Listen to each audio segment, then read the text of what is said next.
Okay. Kia ora koutou, whaatalofa atu. My name is Lana Lopesi, and I'm an author, art critic, and editor based in Tamaki Makaurau, Auckland, New Zealand. You are watching a virtual talk held in conjunction with the 10th Asia Pacific Triennial of Contemporary Art at QAGOMA, or as it's affectionately known, APT10. Today's virtual talk is titled Indigenous Futurism, and we will be exploring how Indigenous artists from a range of cultures and perspectives are depicting futuristic narratives in their work, discussing the power of narratives in decolonizing art and community. It's my great pleasure to be joined by APT10 artists Gordon Hookey, Mayur and Tushar Vayeda, and Subash Limbu. To start, I thought we could all just go around and do a quick self-introduction. And so just let everyone know who you are and where you're joining in from, and then we'll go straight into the discussion from there. Should we start with you, Gordon? Gordon Hookey, artist based in Brisbane here, and yeah, I'm working on a large piece called Murrayland for APT, which we'll all be sharing. And yeah, my work is Murrayland's about making art about the history of Queensland from an Aboriginal perspective. Cool, thanks, Gordon. We'll go to you, Subash. Siwaru inga yaktung lajelam Subash Thebe Limbu. Allo kon Nepal mingle kushinganitum. Hello everyone, my name is Subash Thebe Limbu from Yaktung Nation, from what we currently know as Nepal. At the moment, I'm making a documentary and science fiction, kind of docu-fiction for APT, and it basically deals with explores and deals with Indigenous futurism and how we see ourselves in the future. Awesome, thank you. We'll go Mayur and Tushar. Okay, so I'm Mayur, this is Tushar, and yeah, it's Vayeda brothers, people call us Vayeda brothers, and we are from Warli tribal community, which is based on western part of Mumbai, northern side from Mumbai, and currently we are practicing Warli painting from last decade. And for this exhibition, we have produced 2 series which are based on 2 very popular folklore stories and myths from Warli community. So one is Disappearing Spirits and Childhood Memories, and another one is Creation of the World. Awesome, thank you. So I suppose to just provide some context for this conversation, I thought I'd just do a brief introduction to kind of Indigenous futurism more broadly. So early science fiction writing draws heavily on the history and discourse of colonialism and ideas such as first encounter, invasion, and the end of humanity. Thus, science fiction is not completely fictional, but if read in a certain way, can offer a parody of imperialism. Therefore, Indigenous futurism contends that the dystopian future of science fiction has already occurred for Indigenous peoples who have suffered land confiscation, cultural loss, and the end of their world as they knew it. The futures of science fiction then are a future imaginary of the past that today's Indigenous artists are already living in. I imagine Indigenous futurism as creating a really important break from the colonial imaginary and the way in which colonial histories remember us and tell us our own stories. With an Indigenous futurist approach to art making, we can project Indigenous life into the future. So I wanted to start, I suppose, at the epicenter of APT, which is coming back to you, Gordon. And so you're presenting Murrayland 1 with Murrayland 2, which is a new work. Still in progress, or are we done? Oh no, we're still in progress. Still going. I'm burning the candles at both ends in order to get it ready in time. Well, you're looking good considering. Oh, thank you. So there are 2 epic paintings which represent Australian history through historical narratives which have been erased. I was hoping you could tell us a bit more about the particular histories that you have resurfaced in those works. Well, generally the guide was from another Indigenous artist from the Congo, Shubumba Mutalu, who painted the history of the Congo from a Congolese perspective. And of course, the Congo region was brutally invaded by Belgium, and King Leopold, it was said that he was more brutal than Hitler with some of the atrocities that had happened in the Congo. So Shubumba done about 101 paintings of his perception of history. And I guess I was commissioned to do likewise with Queensland, with the Aboriginal, from an Aboriginal perspective. So I took a timeline, from the beginning of time right up until now, the present, and also into the future as to how I would imagine my history would be, or imagine our victory, because feeling good about myself, about my people, and about what we want to achieve, just keeps me making art. And in Moreland too, you've painted sort of 6 new scenes recognising local Aboriginal heroes. Could you tell us who those heroes are and why you choose those particular ones? Well, I suppose one of the major heroes that I've incorporated in my picture was Dundalli, who was a resistant fighter in the Brisbane Redcliffe Pine Rivers area. And he kept the invaders at bay for something like 13 years. And there's a whole lot of things that happened in history because of him. For example, the old colonial strategy of divide and conquer was very much utilised because they had to use Aboriginal people from down south, the native police, in order to try and capture him. So the native police was formed because of Dundalli, but also the location of Brisbane. Most cities in Australia are right on the coast, but Brisbane is kind of inland. And of course, Dundalli's people live, on the coast, the Pine Rivers area in Brisbane. So it's kind of a settlement, or Brisbane grew around where Dundalli wasn't, because I guess the invaders felt safer where Brisbane rose up as a city here now. So we can attribute that as well. But so he kind of embodies the spirit of our resistance as well. But another hero, I think, that I utilise in my picture is Eddie Gilbert. Eddie Gilbert is an Aboriginal cricketer who was under the Act. That under the Act meant that us Aboriginal people, we were kept on missions and reserves. So they were kind of like little concentration camps. We were moved from our areas, our countries, and put in this one area. We're a long way away from home. And Eddie Gilbert was one of those Aboriginal men who was imprisoned or kept on a mission. And because he was such a good cricketer, special permission was given for him to come and play cricket in the Queensland team. And in the scenario that I paint, it shows that Australia has this all-conquering cricket hero called Don Bradman. And Don Bradman, I think that the first test after the war, he single-handedly beat England in England. He was averaging something over 100, if you're familiar with cricket. And I think in the local competition back in Queensland, when Queensland was playing New South Wales, Don Bradman played for New South Wales. Eddie Gilbert got him out for a duck, for 0.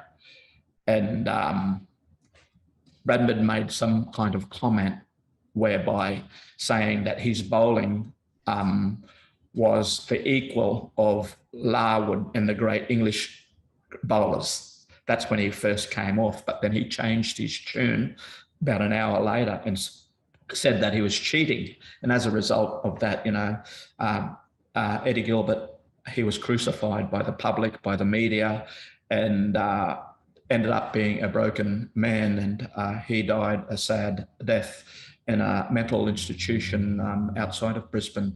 And it's a sad story. And, I take that history and that story and reinvent it, whereby I make my people, I make Eddie Gilbert the hero in my scenarios. And, that's 2 of the scenarios, but there's also reference to the massacres that happened, in Queensland, the massive massacres in order to steal, our lands as well. So references made there, but also references made even before the English came here. The Chinese in the 1300s and 1400s circumnavigated Australia, and there's stories about, through our oral history, about a delegation of First Nations people going back to China to meet with Emperor Zhu at the time for diplomatic and historical and humanistic purposes. So like their little iterations and my version of history. Another element of the history was famous white explorers going up through Queensland, Aboriginal land, and dying of thirst, hunger, and starvation. And the place where they died, there was food everywhere. So it's like dying in a supermarket. So of hunger, thirst, and starvation. So I just make a picture of that, you know.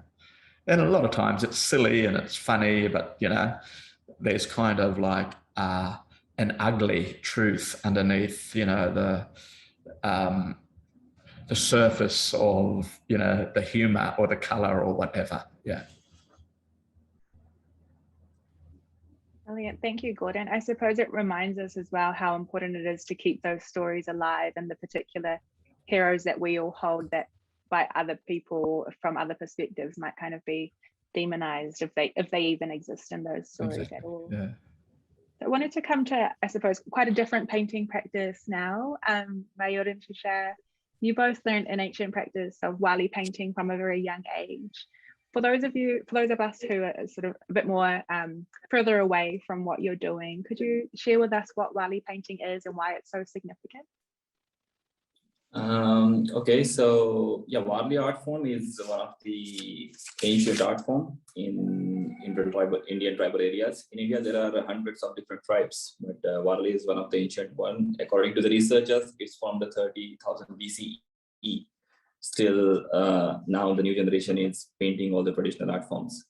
And these shapes and these figures are very simple and at the same time geometric, which we can see in different art forms, not only in India, but around the world. And basically, Warli people, we do speak Warli language, but we don't have script or alphabets to write down everything. But Warli painting is a medium where we can write all these stories and experience that we get from our rituals and the daily life and the folklore stories. So that's why we don't call it painting, we call it writing. We write all the stories and everything.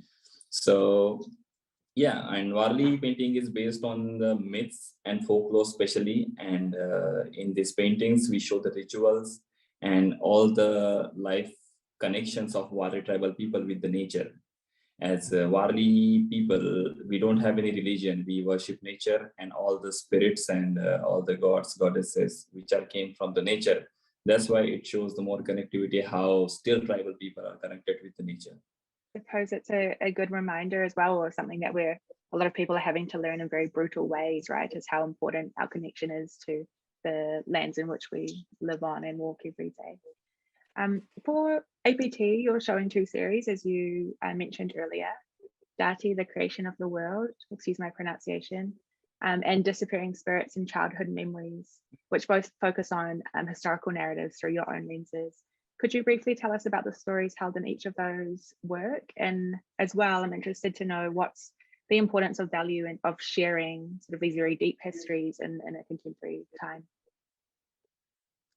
Okay, so I think before we jump on that series topic, I would like to say that how we get into the Warli painting. So our education is quite from different mediums. Like Tushar finished his multimedia education, and I end up doing the MBA, and now we are doing paintings. So it was a long journey, how we started very early in this Warli paintings. And I can say that we born and grow up in Warli tribe community. And for the education also, we used to travel every single day from the community to the Mumbai. It's a 7-hour journey every single day. And it's for 3 years we did this. And in these 3 years, we got so many different experiences during the travels and seeing the life in the Mumbai, the modern world and cities. And that's where we realized that we can bridge we can be the bridge where people from tribe who can connect to the modern world and they can present their culture, and we can get the right direction for the future. So that's how our journey was started. And for the creation of the world in this series, what we try to do is, there is a very famous folklore story in Warli tribe is Dhardari, the creation of the world. Dhardari means the mother goddess. Dharti means earth.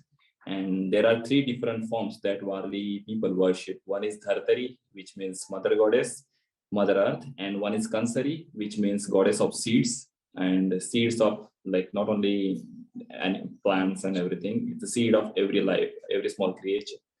And the third one is Gautari. In Gautari, it shows that how we are connected with the nature, all the trees, plants, land, and all the animals that we use for farming.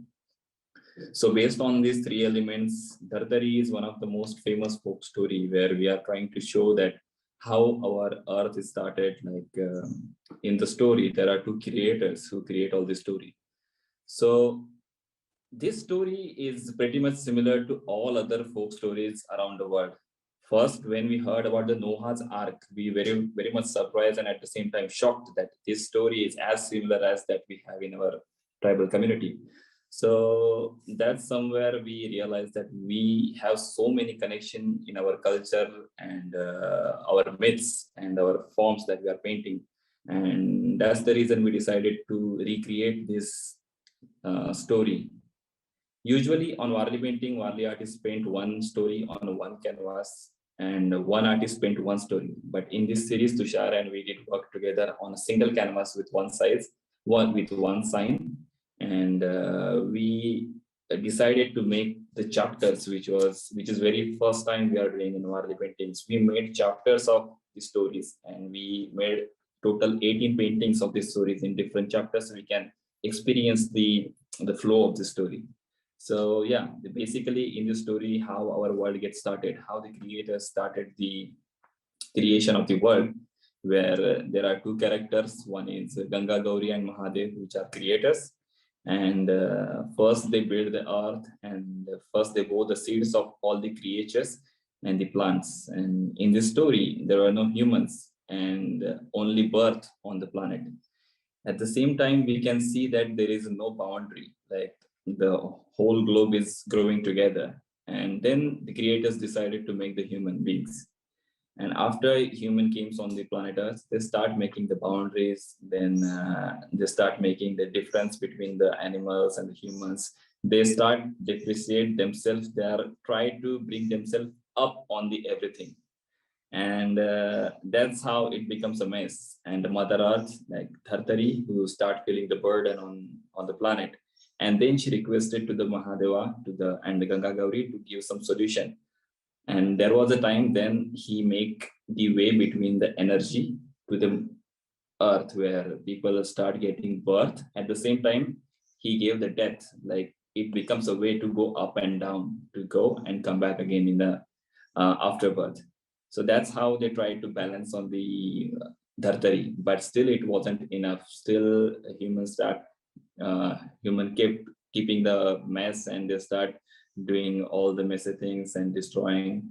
Then Mahadeva decided to do the Mahapralay, which means the deluge. And what can I say? It was a big disaster on the planet where he wanted to destroy everything that he created, and he wanted to create all new worlds. So in this all journey, he chose a guy who was very godness and very kind, who pick up all the pairs of the seeds, and at the same time, one lady who helped him to be the part of his whole journey. And in this journey, the creator gave him the seed of life, where he gave the instructions that you have to plant this seed and you have to protect it for the next 100 years and prepare for this big disaster where I will destroy everything. So after 100 years, that seed was the seed was of the water guard vegetable, and that water guard becomes a very huge water guard, and all the creatures and all the rats, creepers and ants, they help him to turn it into the ark, the ship for all the seeds and all the animals. And after 100 years, they start destroying all the earth, the Mahapralay start.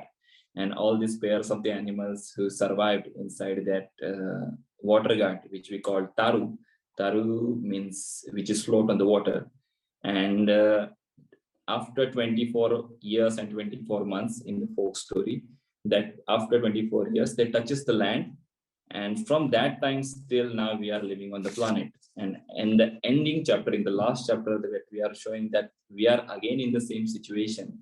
So there might be the Mahapralay or the big disaster again, that maybe we are seeing the starting of the pandemic and everything. It cannot be the disaster of the rain or the flooding, but it can be the disaster in many different ways. So in this story, we try to show that how our route was started, how we were before, and what we have done right now. So this is something about the creation of the world.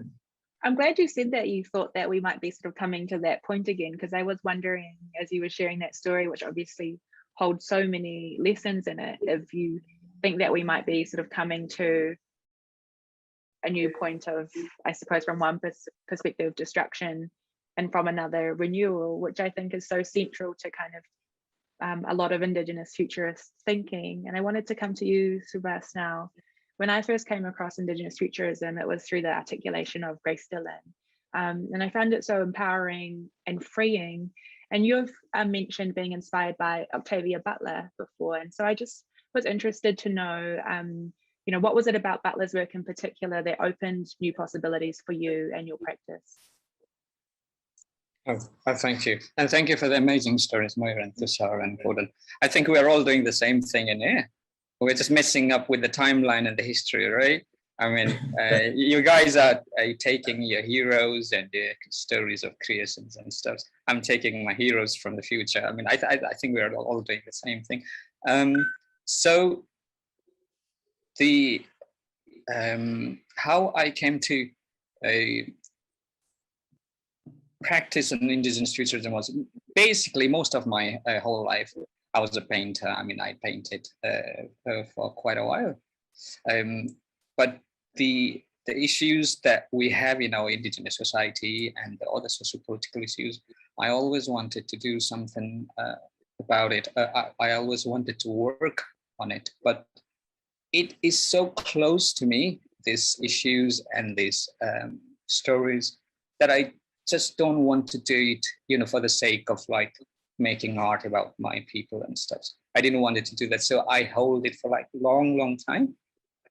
And basically I was just painting abstract arts and stuffs, and making a little bit of rock music and stuff. I mean, I kept it at bay, those stories that I held close to my heart. But then I knew a little bit about Afrofuturism from Octavia Butler's work. And then I thought about the stuffs I wanted to work on my practice. And the thing that opened a way to explore those narratives in my practice was the way Octavia Butler uses her imagination to explore history. I mean, say for instance, Kindred, it's a time traveling novel, very beautiful novel.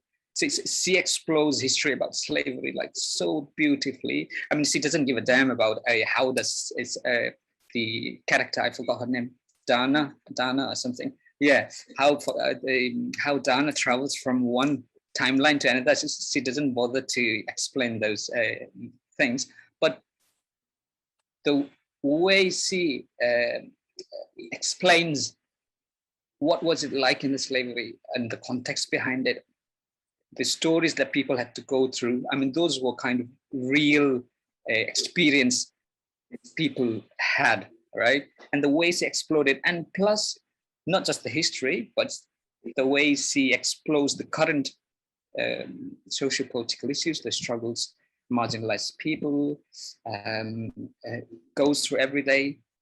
It struck me like, why can't I do something like this? I mean, I just thought like, yeah, maybe this is the way. I mean, maybe I could do something like this. Maybe I could place my Indigenous astronauts in the future. I mean, and maybe I can bring back in this timeline and tell a story about how we are still living and how we are still, you know, speaking in our languages and stuff. So that was the thing inspired me to, you know, practice Indigenous futurism. And the term Indigenous futurism, I didn't know about it actually.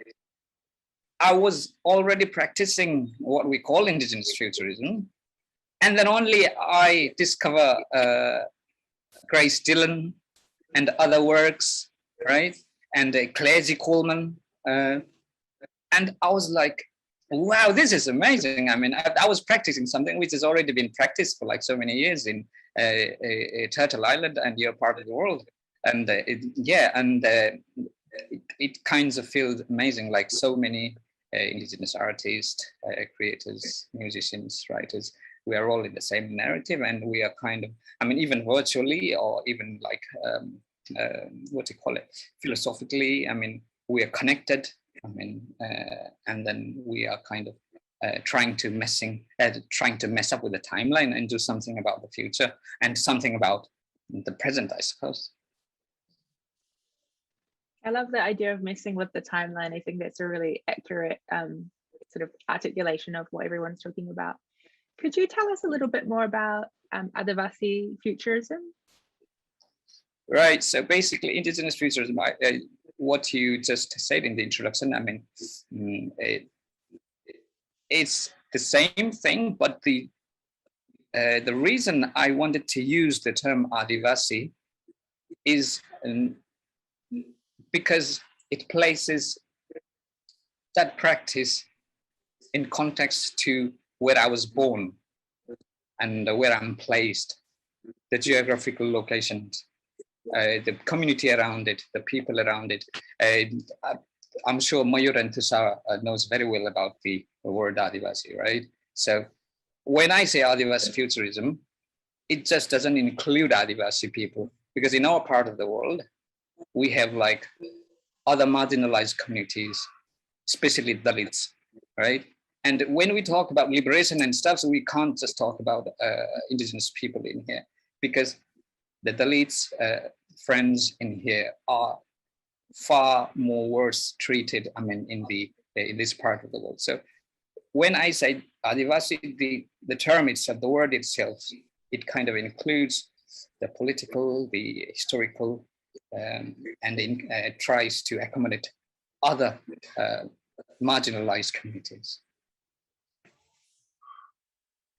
Thank you. And for APT10, you're presenting a moving image work called Ningwasam. Could you tell us about that? So Ningwasam is a docu-fiction, a documentary plus science fiction, I mean, a story. So Ningwasam, the word that basically means, it's a roughly translates as memory. So it's a story about a time traveler from the future, a time traveler from a future Indigenous nation who comes in our timeline to find her missing father. And on the way, she explores our current struggles. She explores from her perspective what she thinks of the current state of affair we have. And it's also about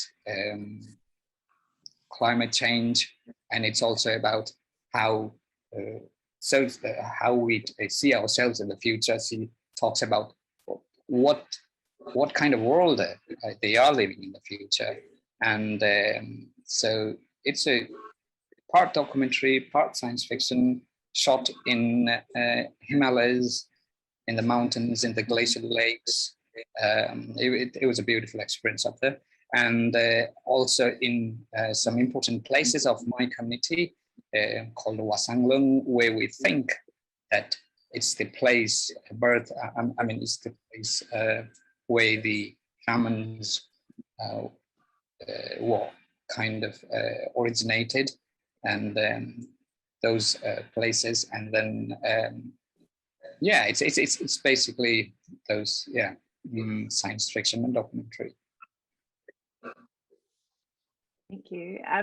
Here in the Pacific, we have a sort of Indigenous notion of time where we walk backwards into the future. And so it sort of means, you know, by looking backwards, we're often shown our ways forward, which I think sort of all of your works sort of do in their own ways. In the creation of the world, in Tushar, I might come to you on this one. You retell the creation story, which you've just shared with us. And I think, you know, it does provide some really important lessons around sort of climate change and the human impact on the earth. But I suppose we can look at that kind of modes of destruction and renewal in sort of different forms, like a pandemic, like you mentioned. When we look back into our Indigenous ways of knowing, and I suppose Wali ways of knowing in your case, what do you think we're able to learn about the present and even the future? Yeah, it's very interesting thing that Subash just introduced about the future, like the space indigenous people, and I think we are going from the same thoughts that we are thinking right now for the futures about the tribal futurism. And tribal futurism is quite new word for us, as we are just recently came out from the jungles. Like I can say, after the independence of India from 1947. So 1960 or 70, it was a time when Varley got introduced with the new words. So it wasn't that long time. It was like just 50 years that we are connected with all this world. And from last 15 years, we have seen the massive change in our tribal community. Like in 15 years ago, we used to walk with the slingshot in our hands in the jungles and setting traps near the river. But nowadays, like the kids are having the smartphone and they are seeking for the mobile networks for checking their social media. So that's a big change, and it's quite present right now what's happening. And the time is taking speed. The technology, the change, and the development is taking speed more than like 10 years before. And as a new generation artist, and what we have seen, what we have learned in the cities, and what we have learned in our educations, so it makes us feel that it's not becoming an artist or representing the Varley painting, but it becomes a responsibility, like as a new generation, how we are presenting tribal art culture. And it's not about the painting of any tribal community, but the Varley painting is just a small part of the tribal community. There is a whole tribe where we can see many different things, like culture, food, clothes, and how they are connected with the nature. So for the future, as like just Subash said, that Adivasi or the Dalit, which word is very similar with us as well. Like what is happening right now around the tribal community is it's more than worse than we can imagine. Like how the governmental projects, the companies' projects are taking their lands, and they got separated from the community, and the government setting them in the whole new different places. For example, right now, the new projects are coming around the Varley tribal community, which is building the dam, but to supply the water to the cities. But the tribal community is walking 2 kilometers, 3 kilometers, 5 kilometers for just drinking water. So that's what's happening right now in the current situation. For the future of like how we are seeing our tribal community in the future, that as a new generation, it's not just, as Subash said, it's not just for right now, it will be for the future. Like if the indigenous people like traveling in the space and they are still speaking their language and doing all the stuff that they were doing, that will be very extraordinary thing. But like it's not just the part that we should think for the next generation only. It will be the future thing, like how we are looking our tribal culture in the future. So yeah, as a new generation, it's very important for us that how we are giving the direction to our 1,000-year-old tribal culture, and how the new generation is picking up all this knowledge. Because as everyone know, the most of the tribal culture and the knowledge is oral. It's not written somewhere. Like we just pass oral knowledge from one generation to the next generation. So this is something very important right now. We are feeling that what we are giving to the new generation, that they will keep and they will like transfer to the next generation. Yeah, there's a lot at stake in that, right? Gordon, would you ever sort of call yourself an Indigenous futurist? I've never heard of the term actually before this forum. I mean, I never actually thought, I've heard of the term, of course, but haven't really thought about it. But as Subash was saying, you know, you're thinking that way and you're doing that without even knowing it. Like for example, for me, generally, when I do pictures, or be it sculpture or a painting, you know, I often imagine, you know, scenarios. So I guess, you know, like what Subash was saying, my imagination is the futuristic element of my practice. Like I will take a scenario or a situation that had happened whereby my people are subjugated or oppressed in some kind of way, be it by a government or multinational corporation or by some policy or even by, a police beating up an Aboriginal man in jail or something like that. I will take a situation like that and turn it around, or I would imagine victory for our people in such a way. And I would do a picture of that situation. I mean, it's similar to what has happened with the scenario of the Don Bradman part of the painting that I'm doing, whereby I'm changing that, whereby Eddie Gilbert becomes the hero or victorious. So thinking about our present status and imagining or doing a picture of what you would like, your ideological view of that. Perhaps, could be, thinking, futuristically, but without even knowing it. I don't know. I think you do though. There's one talk that I've seen where you talk about the lead bullets that start in Moreland 1 and how they will maybe continue into, I think you mentioned Moreland sort of 4 and 5 into the future. But how those are the same bullets that are affecting Aboriginal mob today in the world. And so in that sense, there's sort of this kind of connection that's happening, and you're also kind of preserving these stories for future generations.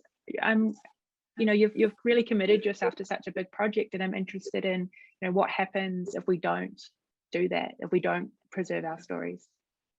Yeah, exactly. What you said earlier about, walking backwards into the future, it's very much part of our thinking, because one of the old cliches that some of my elders used to use was that one of the cliches, it goes something like, the old trackers used to say, when you lose your way, go back the way you come and start again, rule of thumb. And that just means looking at your own experience, to make right what's better in the future as well. So, I've not consciously made work about history. I don't see myself as a history painter, or I see myself as an artist that makes paintings or pictures about history in a sense. So I'm not taking literally what had happened and doing a picture of it. It's kind of like critiquing or addressing that histories with whatever means that we have, for the betterment of now and present. When you mention, that those lead balls that is shot from a musket, that came about from, the first documented killing of an Aboriginal person in Queensland, and it happened, at a place called Skirmish Point. And it's interesting that it was called Skirmish Point because there was actually a skirmish between Aboriginal people and soldiers and convicts. And that skirmish was over a hat that was made by pandanus palm. And Flinders, the so-called great explorer, was offering, knives and metal pans and knives and forks, but all the Aboriginal people back then was wanting just the hat, the hat from pandanus palms. And there became a situation whereby, they were playing almost like, keeping the ball off the soldiers by throwing the hat to each other, and the soldier was kind of running around trying to get the hat. But what had happened is in the end, I guess Flinders wouldn't part with the hat, and Aboriginal people didn't want their utensils, and it got to a point where there was actually a skirmish, and some Aboriginal people were shot as well. And of course, with lead balls in your body, you're going to die anyway. So the scenario ended that way. But the way that I iterated or made a picture of it was I just had soldiers with a firing squad shooting through basically creating the Aboriginal flag with their muskets by shooting through black, which is the color of our skin. And from that skin, red blood fell to the ground, and that formed the red of our flag. But what was untouched was the yellow part, and that formed the yellow of our flag. So back then, it's like, you know, our flag of resistance, a flag for our people was formed, you know, within my imagination. But quite interestingly, what we were talking about earlier with Mayur and Tushar making reference, you know, to their creation story. One of the things that meanders throughout, you know, my history is like our creation story, one of an ancestral spirit being, the rainbow serpent spirit being, and, you know, like different First Nations people have their versions of it, you know, with the Mexican, you know, Quetzalcoatl, the Chinese dragon, and there are many different versions of this creation spirit. And that is one thing that also meanders from our beginning of time, you know, through our histories today.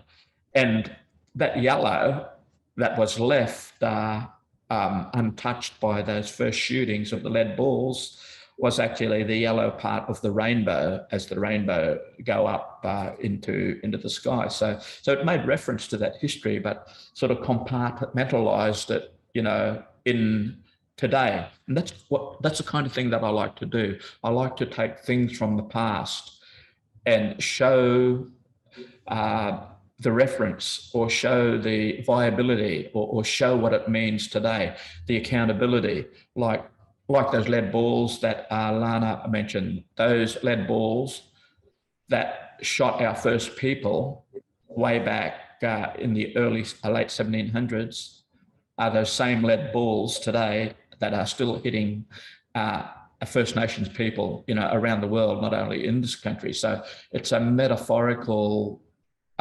thinking. Those lead balls are even in the form of government policies. They're even in the form of mining entrepreneurs' decisions that happen in the boardroom that could determine a survey peg going into the ground in a remote community somewhere in central Queensland or North Queensland somewhere. So like those, I guess, you know, through my art, I want to try and think of a way that I can make those that are responsible for the pain and suffering of so many of our people. I want to be able to show them accountable, make them accountable in the pictures that I do. I want to try, you know, that's in my thinking. That's in my future, is that accountability for those that cause so much pain and suffering to human people, to humans all around the world, not only in my own country. When we think about sort of, you know, deep into our ancestral past and into our futures yet to be imagined, there can often be perhaps a clash of things that are happening, and sort of it's kind of been mentioned a little bit earlier. And so I was just wondering, what are the challenges that we face when we combine the traditional and contemporary, to use such sort of binary terms? And I think, Subash, you kind of deal with this in quite explicit ways. You know, one thing you mentioned was the combination of electronic and traditional music, but of course you also have Indigenous astronauts. So how do you kind of deal with those tensions that might come up? It's interesting. I find it interesting, and everybody finds it interesting as well. I had a doubt. Recently, we had a talk back in Kathmandu in our Indigenous association. We had a community kind of a talk event, and then I presented my idea of Indigenous futurism. I mean, Adivasi futurism. I mean, we had elders. There were people, a member of the community, and I talked about the Indigenous Adivasi futurism, right? And I had doubts, like maybe, I mean, they will be like, you know, they wouldn't like it, you know, this is not the way you should do it. Maybe they would say like, I mean, it's not the way, man. I mean, you are going far too away from our traditional way of storytelling and stuff. But you know what? I mean, there were elders from my community who were like really happy. I mean, one particular gentleman, he told me, like, I'm really glad you thought about us in like 3,000 years from now. I mean, I have hope from your generation. I mean, that kind of thing, it kind of motivates me, and it kind of speaks like the older generation. They are not really kind of opposed to the technology, you know, or the sciencey things, or interstellar travel, or any notions of cutting edge technology. And when I think about, say, for instance, I wouldn't want to imagine an indigenous community without science and technology. I wouldn't want to imagine indigenous community without using the privileges of the technology we have at the moment. I mean, that would be, that would be kind of stupid not to use them. We have to use them from our, say, for instance, Tushar and Mayur were talking about the development and stuff, right? I mean, it's not that we are opposed to developments and, you know, those hydropowers and stuffs. We are not opposed to cable cars and stuffs. I mean, we want them. Indigenous people love cable cars. Indigenous people love, I mean, you know, fighter jets. I mean, not fighter jets. I mean, jets and airplanes and stuff. But we want to able to use it in a way that wouldn't harm the environment, that wouldn't harm the community where it's placed at. I mean, recently there's a place, a sacred place in my nation, right? And a company had a bidding and they want to make hotels and stuff. But what the community, what the people from the community would get out of it, nothing. It's just the big companies and corporates. I mean, yeah, we want cable cars and stuff, but we want to use it our way. I mean, we're not opposed to technology and stuff. So I think the same line of thought goes to the medium I use as well. So say, for instance, like you mentioned, I use electronic music as well. But I also take clues and tunes from my traditional community. And I have, for this particular project, Ningwashum, that we mentioned earlier, I'm collaborating with singer, she's Manu Nembang. She's one of the most popular household name in my community. So she's so I'm collaborating with her and electronic music, and like say Aisha Devi. Aisha Devi is really well known electronic musician in Europe and other parts of the world. So I don't find it conflicting. I just find it. I just think that we have to use it in our way, use it in a way that suits our philosophy, that suits our kind of thinking of how we use resources, how we use the resources we have for the community, and not just for a selected number of people. So, yeah. I suppose that's the key with what everyone is here is, you know, trying to achieve as well, right? Is kind of a kind of sovereignty, not only in the stories that we're telling, but the way in which we use the various sort of technologies that we have to hand, which of course is vital for all Indigenous folks across the globe. I'd just like to say overall from what was mentioned just before is that, like, with technology and everything that is happening now, it's happening quite fast. But my way of looking at it is that, as Subash was saying, we do it on our own terms. Like the thinking that we're having as part of our cosmology and our worldview is that all this is part of our creation time, our dreaming or our worldview.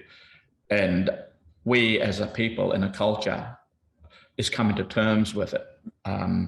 And because of our connection to our country and our lands, you know, I like to think positively that reckoning, you know, is, you know, can be apparent.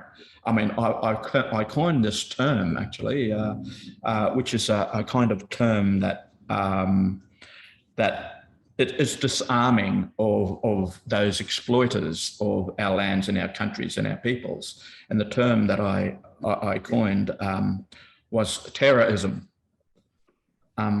Terror meaning T-E-R-R-A. Terror means the earth, and terrorism is the earth fighting back. And I like to think in the end that will be, you know, that will find its equilibrium. That's what I'd like to think. And all that thinking come in line, you know, with how we're talking at the moment. Yeah, thanks.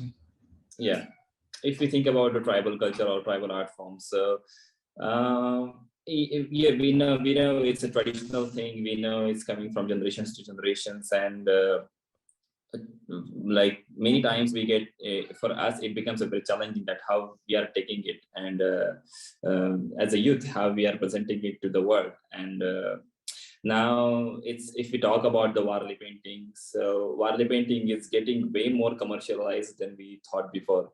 Like how other peoples, like from the cities, for example, if we think about the fashion, now we can see the tribal patterns, the indigenous patterns, and at the same time we can see that native and ethnic, this word used by all these brandings and the companies. But many times we see that there is no essence or no logical connections between all these tribal and ethical things with their clothing. So as a tribal artist, it's still a question for us that where we are standing in this contemporary art world, or in this modern art world.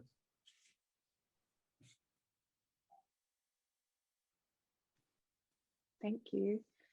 I suppose I'll just move on to our last question, and where I really wanted to end this is, I think a lot of us engage in Indigenous futurism, or a lot of our work is very hopeful, but it also deals with a lot of hard things to sort of get to the hopeful parts, right? And so I kind of wanted to end the conversation by posing a question which is asked by Reuben D.G. Kelly in one of his books. And the question is, you know, we all know what we're fighting against, but what is it that you're fighting for, and what are each of your visions for the future? If we could go blue sky, Indigenous astronauts kind of thinking.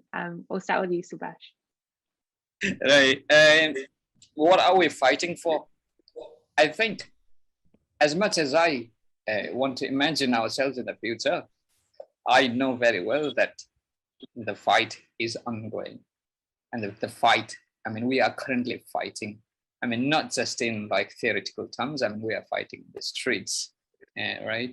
We are fighting to save our sacred land. So we are fighting to protect our forests and rivers. And we are fighting to have sovereignty, self-determinations. I mean, these things, they are all in the constitutions of my country called Nepal. But we know very well those terms in the constitution, it means nothing to the people up there. I mean, so we are fighting for, now we are fighting for our rights and our connections to this land. We are fighting to end the exploitations of Indigenous people and Indigenous humans and non-human lives. We are fighting to not just, like I said, the term I used, Adivasi, we are not just fighting on our own, we are fighting with our other marginalized friends, especially Dalits. And because we think we just, if liberation should come, I mean, if self-determination, sovereignty should come, like my part of the world, I cannot speak for your part of the world or the Turtle Island. It has slightly different socio-political things. But in our part of the world, Mayur, this is our world. I mean, we just can't talk about Indigenous liberation. We have to talk about our Dalit friends' liberations as well. We are fighting for that. And for the future, there was this beautiful article by Walida Imarisha. She said, like, we can't build what we can't imagine.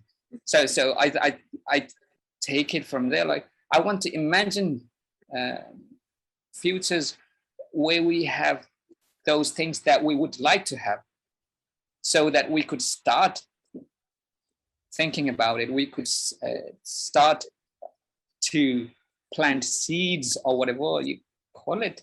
So I want to imagine those scenarios, those environments, those political situations, our sovereignty and stuffs. I want to imagine those dances, our cultures, our rituals are still intact, but along with cutting edge technology, like I said before, along with, I mean, I want to imagine ourselves like not just the storytellers of the past, but also the creators of interstellar civilizations. I mean, I want to imagine ourselves, I mean, having, you know, those kinds of sovereignty, self-determinations, but also along with our fellow marginalized community and also allies. So that's the future I want to see. I want to, I imagine. Thank you. Yeah. Mayur, Tushar, what are you fighting for? Yeah, it's a big question actually. So yeah, as Subash said, that it's really important, and sometimes it becomes very complicated what we are doing in our art practices. Like in our own community, many people get against us. Yeah, this is not the right way what you are doing, and sometimes it becomes very difficult to do something out of box that what we are doing, and to express what we are thinking about the future and present. So yeah, as a now, it's very important for us that what we are doing and what we are going to do in the future. So our aim is to, whatever we'll do, we need to keep our traditional alive, and whatever we'll do, we want to do it without damaging the traditional essence of the ancestral knowledge and all this tribal culture and community ethics and their rules and regulations. So yeah, I mean, nowadays people are thinking about the sustainable lifestyle, and everything is coming out right now. And at the same time, people are saying that the indigenous people, the Adivasi, the Dalit peoples are indigenous people, and they know how to be very much connected with the nature. At the same time, there are people who are grabbing their lands, destroying their traditional culture. So it's very important that what our humankind have made the boundaries in between, in the continental boundaries. But now it's the time to build the bridges between this community, where we can share all this knowledge, and as creators, what we are, it's not only time to tell the stories that our ancestors have created, but it's also time to create the stories where people can get something from all these stories and all these experiences as knowledge in the future.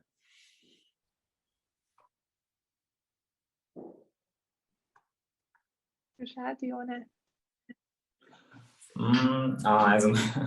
As Mary said, like, yeah, like say he also said before, a few minutes before, like just 10 years we saw many changes. Like it's like normally we say like in 30 years we can see the many different changes. Now it's like you can see that in just 5 years you can see the many fast changes in your village.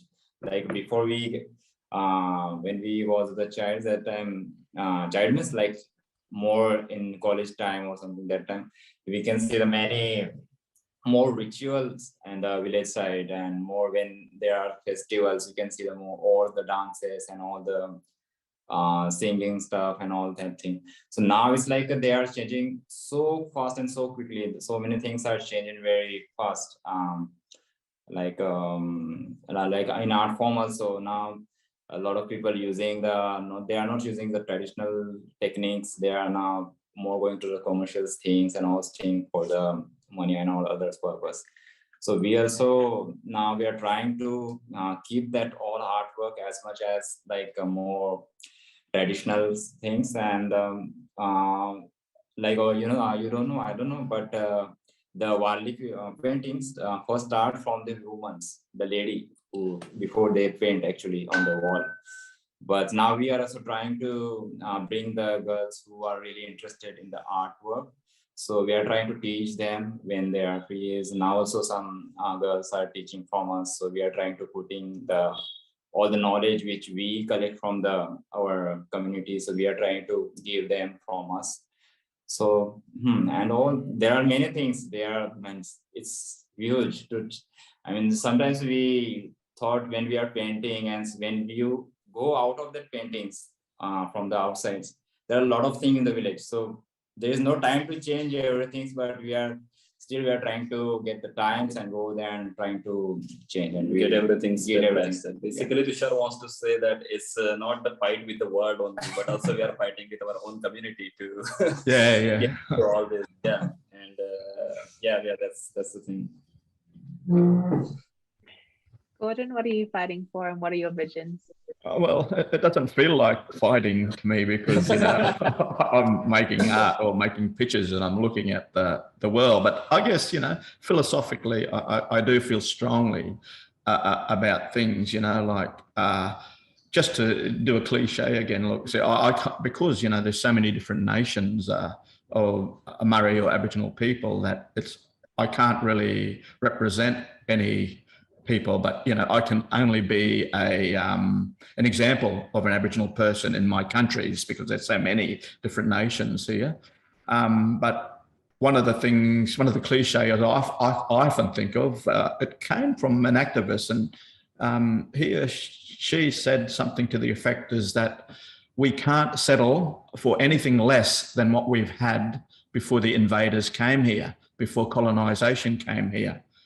And when I look at Maya and Tushar's work that they're doing, that work was there before the exploiters came to their countries and their land. And I guess my attitude towards what's happening in our nations are very similar. Now, in doing the paintings about history, you know, like I got Murriland 1 done and I'm doing Murriland 2, but I got thinking, if I was to do the last painting about history, what would it be? And I thought about what a dear friend had said, and there's a cliche that this friend, I'm using cliches a lot, this friend said something about imagining victory. What would that be? And then thinking about it, I thought about Aboriginalisation. And I use that word because I play with the English language a lot. The invaders' language. I often say, you know, English is my second language. I don't know my first because the invaders took it away from me. So I use the invaders' language, and Aboriginalisation is Aboriginal and eyes. I use EYES and eyes, Asian. And all it means is I want the world, I want Australia to Aboriginalise, to see things Aboriginal way. Well, I think that is a great place to end it. Huge thank you to you for Gordon, Subash, Mayur and Tushar. It's been a pleasure speaking with you all. I feel really inspired by everyone's practices and have my fingers crossed very tightly that I can see your phenomenal works in real life. Malo lava.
So my name's Ruth McDougall. I'm the curator of Pacific Art here at the Queensland Art Gallery, Gallery of Modern Art. It's my great pleasure today to be speaking with Kaili Chun. He's one of our APT10 artists who's coming to us from Honolulu. I'd like to begin by acknowledging the traditional owners of the lands on which we are meeting, both here in Brisbane and in Honolulu, and to pay respects to their elders past, present and emerging. Oh, mahalo nui, Ruth. Thank you so much for introducing the ancestors of the lands of Australia and Hawaii. I would also like to do the same, to ask permission to, enter, virtually upon into your space and into your precious lands of Australia, and also recognize the ancestors, the original ancestors of these lands, and to respectfully ask permission to join you folks within your world. Kaili, I'm just thinking back to a conversation we had recently where you mentioned that you would feel more comfortable now with letting people know about the breadth of your practice. Can you share a little bit about the process of moving between traditional and culturally specific art like carving the canoes and your contemporary practice, and if you see how you see them inter? Mahalo nui, Ruth, for question. It's really interesting to kind of go through the process that I have over time, and now have, like you mentioned, become more comfortable with working in both. And I think, I don't consider myself a carver or a traditional practitioner, but I would say that, I am very, very grateful to my kumu, Wright Bowman Sr., who was integral in teaching me the practice in wood that I am now very familiar with, and continue his practice. So, I'm very comfortable making canoes or small model canoes, canoe paddles, other Hawaiian implements and weapons that were used historically. And it's very familiar to me now, and it's very comfortable. And I was at one point in time uncomfortable, within my own community, kind of being associated with that practice only. But since time has passed a little, and my contemporary work has expanded, I now feel a lot more comfortable of how these two practices and processes really work together, as an integrated, I would say interconnected, and not necessarily overlapping, but intertwined, perhaps is a better way to say that. I've learned so much, about critical thinking as it applies to both the traditional and the contemporary processes, figuring out how to create new tools for what I want to do, how to learn new tools, how to learn about new materials as well. And I think this is part of the process that our ancestors went through when they encountered new materials and new processes as well. But what I think one of the key components of my education with Mr. Bowman was, first of all, it was not my right to learn from him. It was a privilege. And that, I am very indebted to him for his time, for his expertise, for his knowledge and perspective on Hawaiian life in Hawaii. And I am sure that, with all the native peoples, the Aboriginal and Indigenous peoples of Australia, we're talking about the same thing, the same kind of passing on of information and learning practice that will continue the culture throughout time. And, you know, to understand that we live in a contemporary world, and to have those two kind of, you know, meet and interact and you know, move forward, you know, in time. And so, you know, it's really, sometimes when I get into a situation where I'm creating a new piece, you know, utilizing new materials or new tools, it is, you know, especially, you know, with when you're dealing with a computer, it can be especially daunting.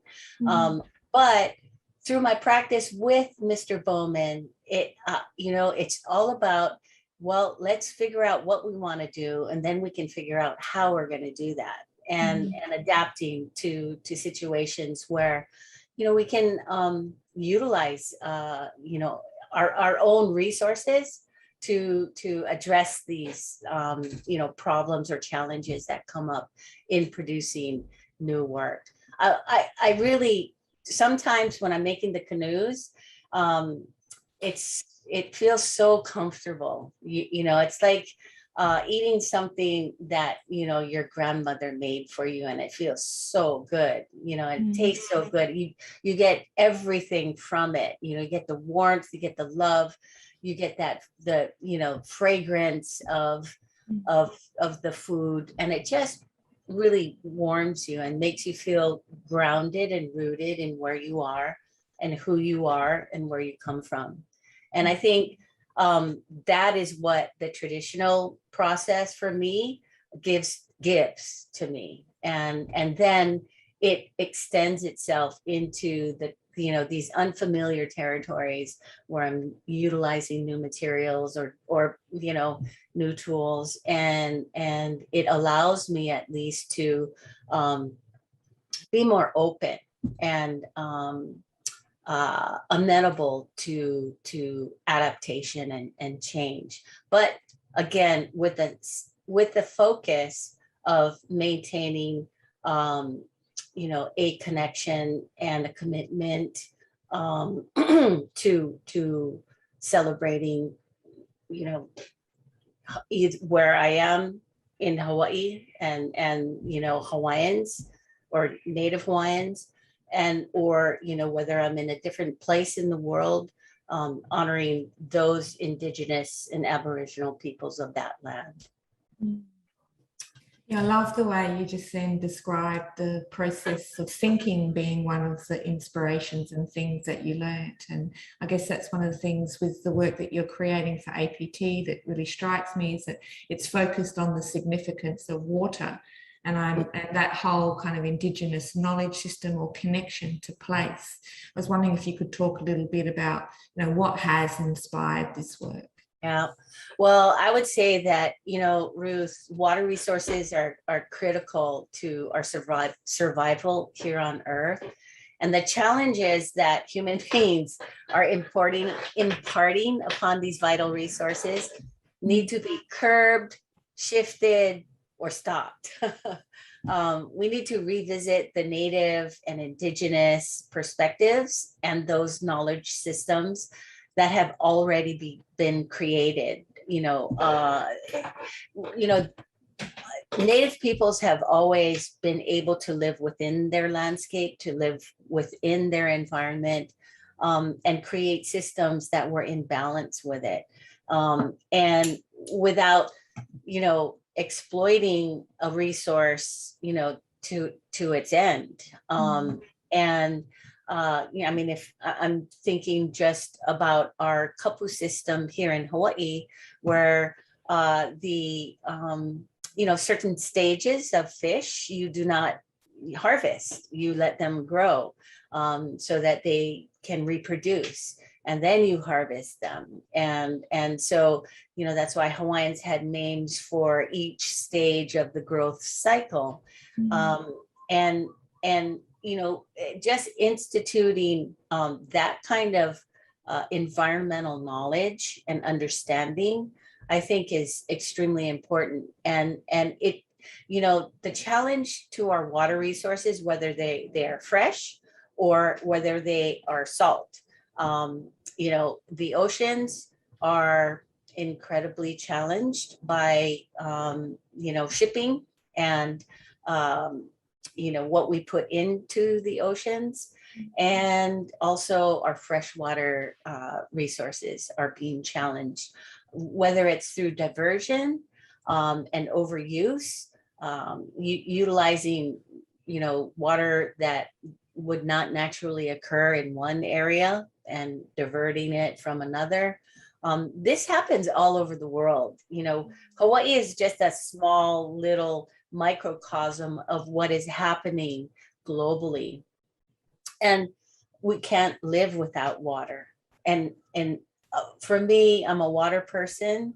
I'm in the water, you know, almost every day. And it's vital. It's a vital resource for our existence here on Earth.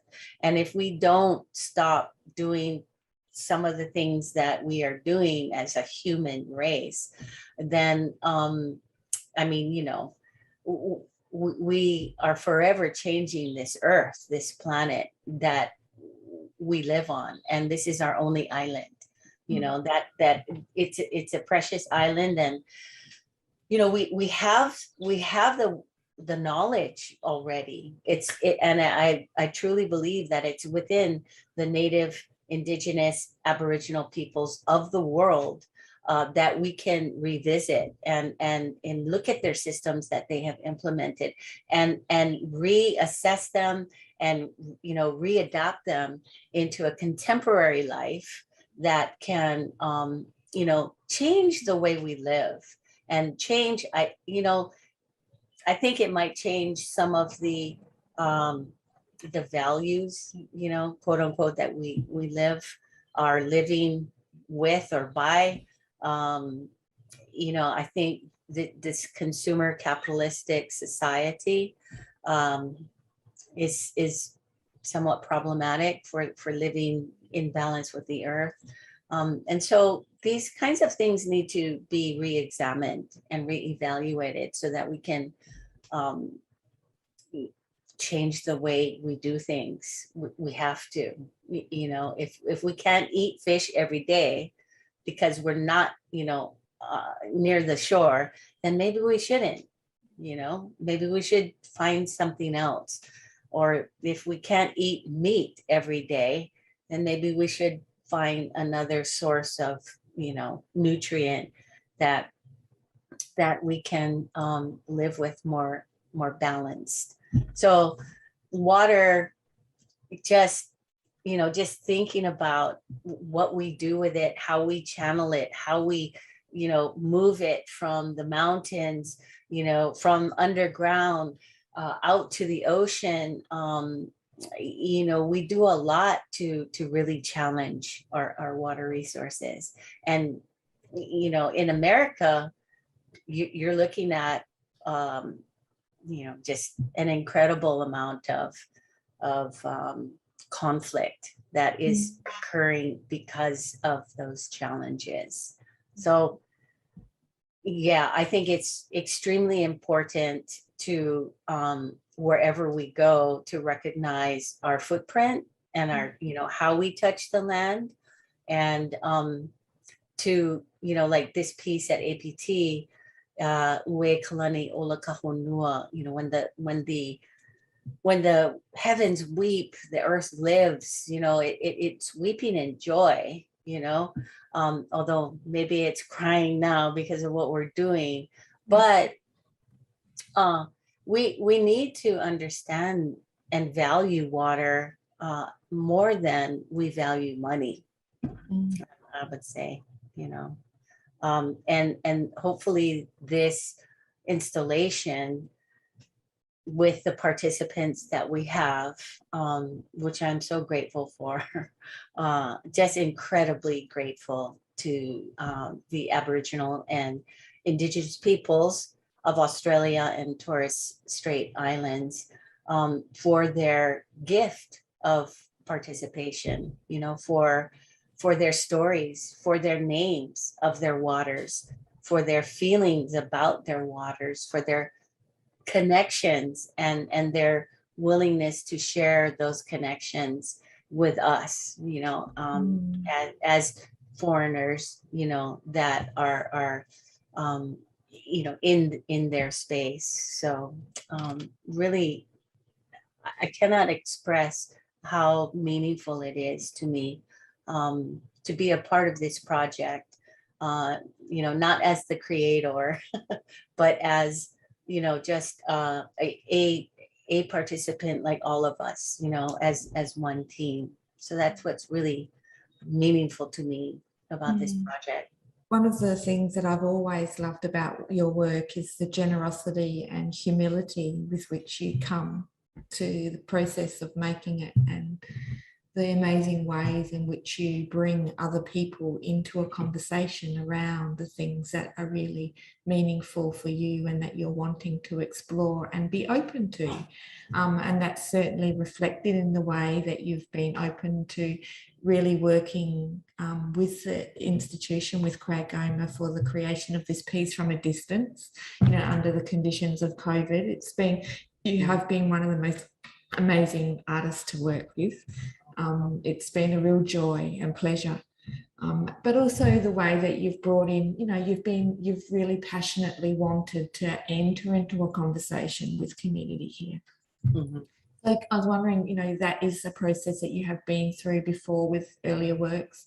I'm thinking of the work that you created for the Prince Waikiki Hotel in Honolulu, where you worked with staff and long-term guests of that institution to create an installation that also engaged specifically with that site. I was wondering if you could talk a little bit about why that's important to you.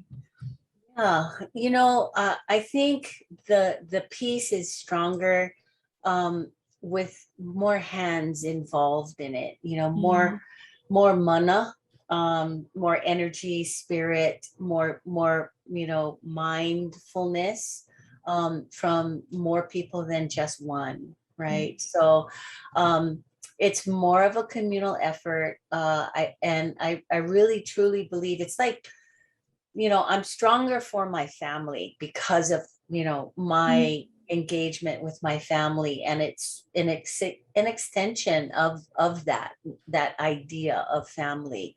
And I think, you know, the Prince Waikiki, we're always going through change and transformation, and it's always difficult, you know, with that. But when you have a vehicle like an art piece that is being created for that space, it gives you opportunity to engage people and you know, create different layers, I guess, of engagement. You know, there is you recognize them and you value them, you know, as you know, a vital part of the team. And so, you know, with Prince Waikiki Hulali Kala, we started off with the landscapers, you know, and then the chefs, and then the housekeepers, and then, you know, the owner of the hotel, and then the barkeepers, I mean, and then their families, you know, so it became, you know, more than, you know, just a GM or a design team, you know, getting involved and creating a piece and going, here you go, here it is. It was really a creation of the people. You know, each copper piece was hand hammered. So it literally had the touch of that particular individual, you know, on the copper and in the piece. We also created the diagram where they could know exactly where their piece was. So we had a number system, we had a naming system, we had, you know, complete investment from the hotel itself, and you know, to really engage. Like we did maybe 20-25 sessions with, you know, a number of different, you know, parts of the staff, and it gave us an opportunity also to learn a little bit about Hawaiian history, because, you know, given our demographic, you know, 80% of the population is non-Hawaiian. And even if they were born and raised here in Hawaii, they don't necessarily know, you know, ancestral history or history related to the site. Through the piece, we're able to bring in that history, and we're able to, you know, bring the stories, the mo'olelo that are associated with that particular site, you know, into their realm of understanding. And you know, it wasn't all encompassing, but it was enough so that they could grasp it, understand it, and then hold it. And then it allowed them to become the next storytellers, you know, of this place. So they understood what was in existence at the site before it was a hotel, before it was a hospital. And they learned about what it means when the vine meets the kai, or when the fresh water meets the ocean. And they were vital to the project. And that, I think, is an important aspect that is similar, you know, to Ue Kalani, is that, you know, with the individuals who are participating in this, they are sharing their mo'olelo, their stories about their lands, their water resources, you know, and it's just a little bit of information. It doesn't need to be, you know, a complete history lesson, but enough so that we honor and recognize those places, those sites, those peoples, and their culture. And because it's all one, you know, it's never separate. It's always, oh, you know, just it's like, I don't know, like sand is a part of our beaches here in Hawaii. Well, I consider Hawaiian people a part of that sand, right? And so same with the Aboriginal and Torres Strait Islanders. You know, you have that immediate and direct connection. They are, you know, that's what makes Australia and Torres Strait Islands. You know, they, as a stone, is a part of that, you know, environment. Our indigenous and native peoples are like those stones, or that sand, or, you know, that monk seal, or that particular animal, or you know, tree, or brush, or bush, and so it's really important to me to recognize that and try to involve you know, that kind of participation, because I think it gives everyone an opportunity, you know, to one, share, to find shared values within that, you know, experience and process, and also to learn from it, and then, you know, perhaps change our thinking so that we can, you know, change the way we live.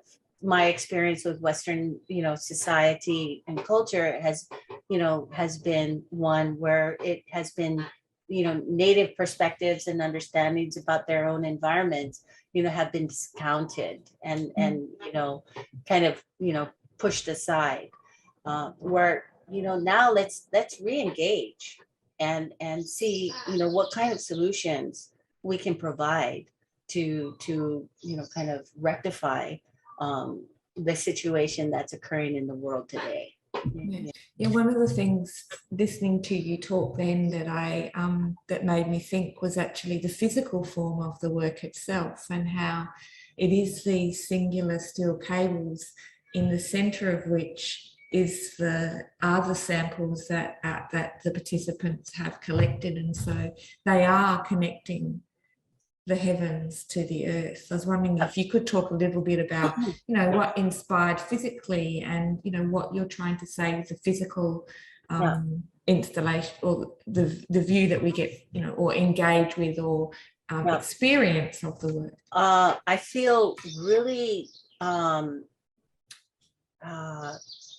compelled to position the human, physical being as a part of both realms, so to speak.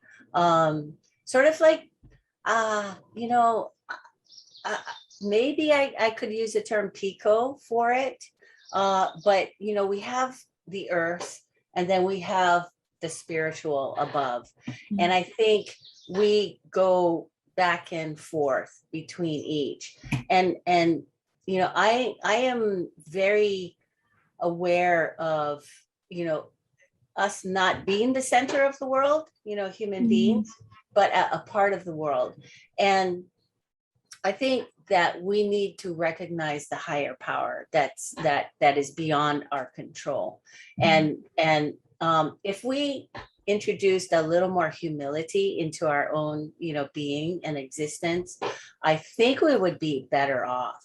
But the whole notion of utilizing these stainless steel cables to connect, and then having in the center these vials of water, is to recognize our connection to water, one, and then our connection to earth, literally, and to this higher spirit, this higher God that is, for me, it's God, right? And for others, it may not be. It may be something else.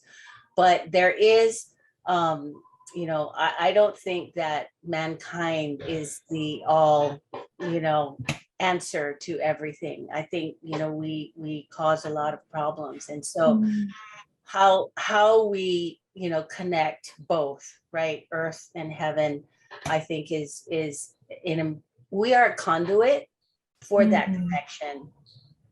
And we need to recognize how we connect, not only this to that, but to each other and to all the creatures of the world. We have more impact on it than other creatures do. I was just watching this video on microplastics in the oceans, and I mean, it's everywhere. And some of our human practice is, like, especially in shipping, is to just dump it. I mean, you would think that is not done anymore, but it is, unless we can, it's biodegradable and we can, reuse it to reintroduce nutrients, into our soils, or, that kind of thing. Throwing away a plastic bottle, it's not going to disintegrate. It's just going to break up, and go other places.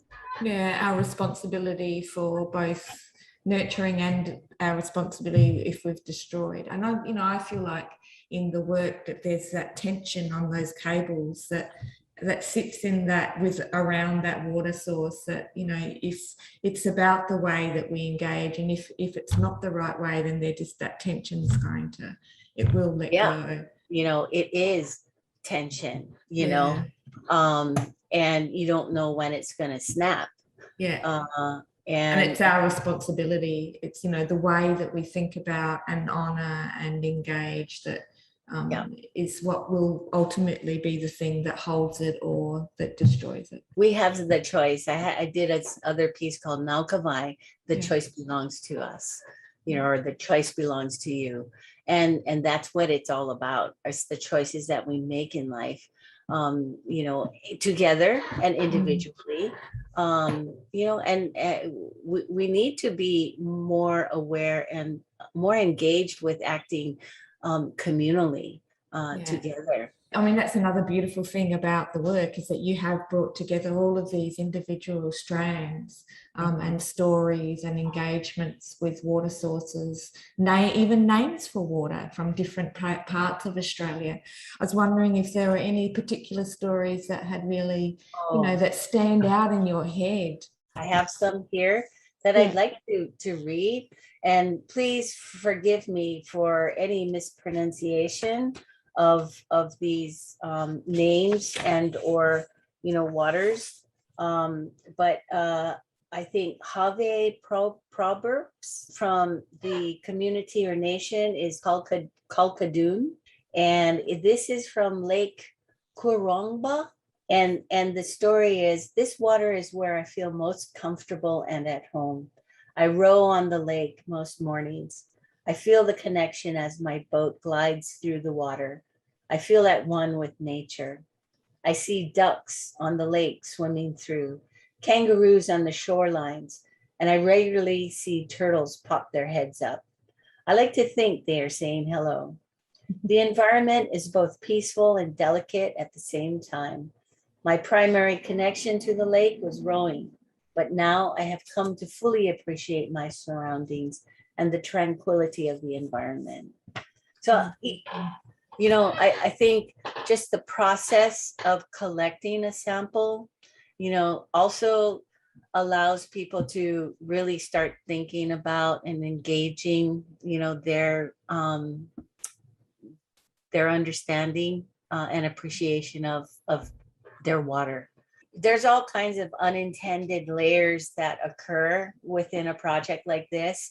And I think that's a really beautiful aspect of it, where, you know, the people that are participating are, you know, just by doing that, you know, they come to a different kind of appreciation, you know, of you know, where they are and how much it means to them. This is another one from Racy Pih, and this is the Arub Murum tribe. And this water sample was from the well of Mogar village. And this water from Morgar well is our main water that supplies the whole village on Arub Island. It is treated before it goes to the village people, and we use it for cooking, for showers, and every other thing. And you know, that is, you know, another aspect of you know, access to water. You know, that's always you know, been a contention. And, you know, my experience is in Hawaii. And of course, you know, throughout the continental United States, you know, where water has been diverted and, you know, access is not necessarily a given. And, you know, that's where equity and justice for Native peoples, you know, most of the time we're on the short end of the stick. And, you know, we can't, we don't have the power, you know, to, you know, change. I mean, you know, have a voice, you know, or be a part of that platform. You know, we've always been, you know, either killed or, you know, shoved aside, you know, for that. But, you know, again, I think what the piece does is engage, you know, the Aboriginal, Indigenous, Native peoples of Australia, one, so that, you know, the proper recognition and acknowledgement and respect for them is given. And then two, you know, the piece becomes more powerful for me when, you know, more people are involved in creating it, and to start to learn the names of the people, of the region, and then of the water. I mean, that's a that's a lesson that is full of, ancestral history, modern history, and also contemporary understanding, of those histories, from different perspectives. And I think it's really important to start speaking the names of these regions, of the people, of the culture. And because when you speak them, you give them power and, presence, in the space. Another story by Florence Guchin, from Kulkalgal. Also Erub Darnley Island. I think that's the language group. Okay, got it. Yeah. And her source of water was salt water from Lacon Corner Beach.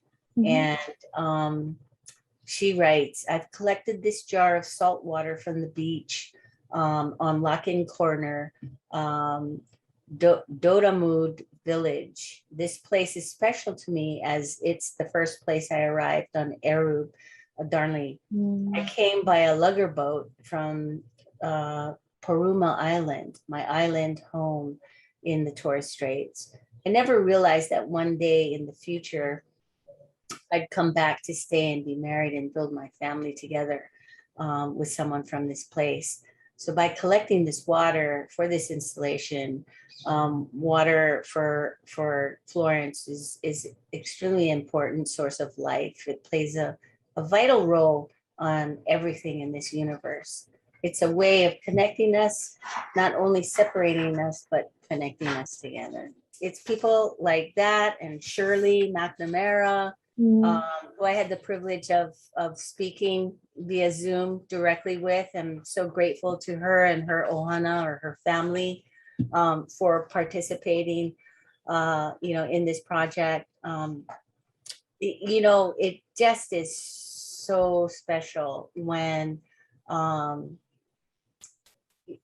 would say, when all people, get to participate. But for me, because I am not from Australia, that it's more important that the participants be the Aboriginal and Indigenous peoples of Australia and the Torres Strait Islands.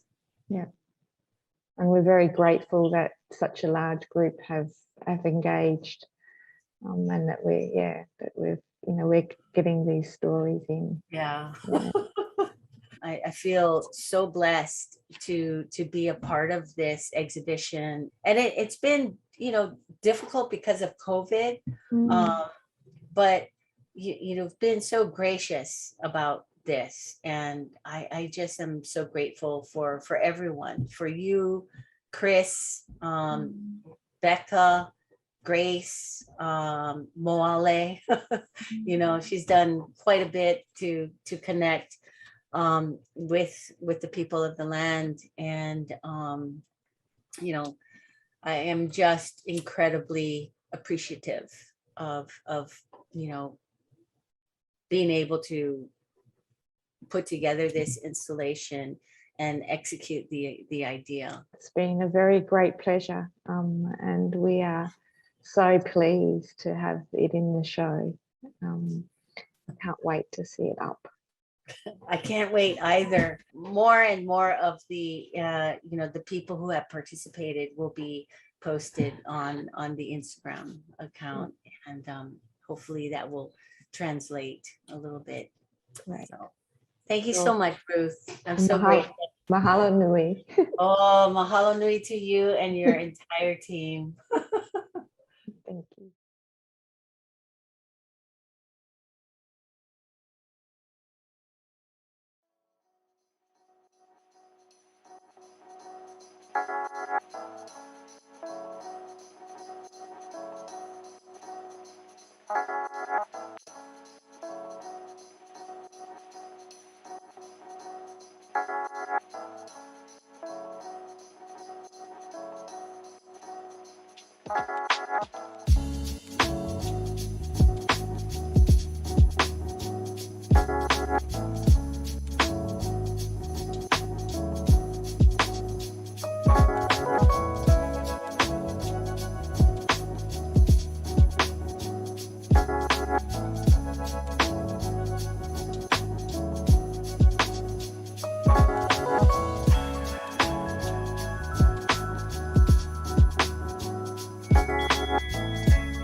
Hello and welcome. My name's Ellie Buttrose and I'm the Curator of Contemporary Australian Art at the Queensland Art Gallery and Gallery of Modern Art in Brisbane, Australia, on the unceded lands of the Turrbal and Yagara people.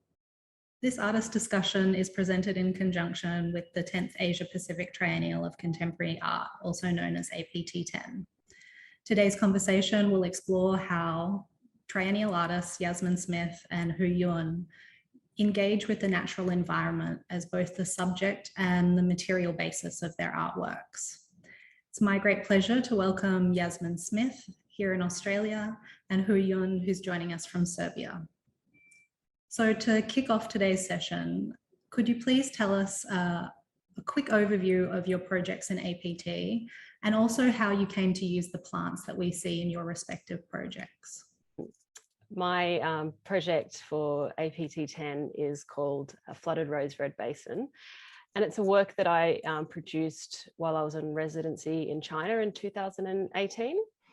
The work itself is a collection of two different types of plants, well, ceramic casts of specimens of plants that I collected while I was on the residency.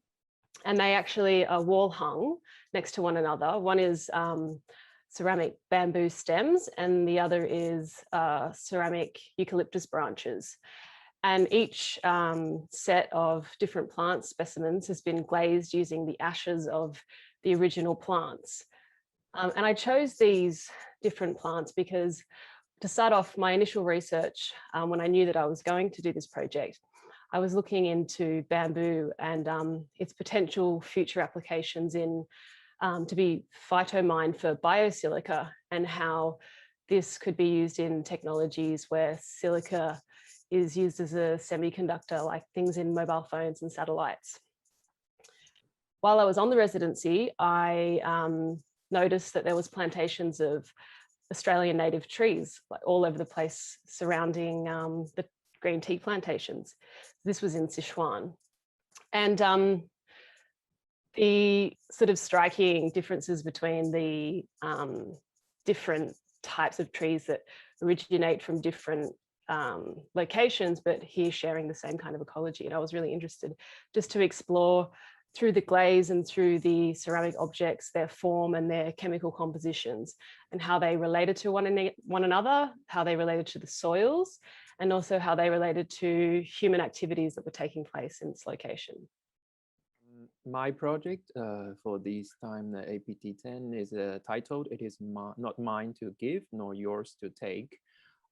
It's a project I'm trying to look at the mining, both in the historical context and also, let's say, the future, one of the options we have for the future mining. So for the history of mining, especially in the state of Victoria, where I spent almost 18 months, I tried to trace some of the footsteps of the Chinese diggers in Victoria. And I visited those several historical digging sites again and again, just to try to imagine how their life was. At the same time, I encountered this super amazing research, which is happening actually in Queensland University, in one of the professor, Dr. Anthony van der End, in his lab, which they're doing this research about the super plants, which is hyper accumulator plants, which can be possibly used for clean the tailing of the mine or to be one of the method for mining in the future. But they're still study the possibilities, and they're still try to understand why those plants can really live with those heavy metals, contain those heavy metals. Could you also tell us a little bit more about the techniques that you use for your projects? For instance, the pigments that you've used in your paintings, Hu Yun, and also Yasmin, the way you've used ash glazes on your ceramics.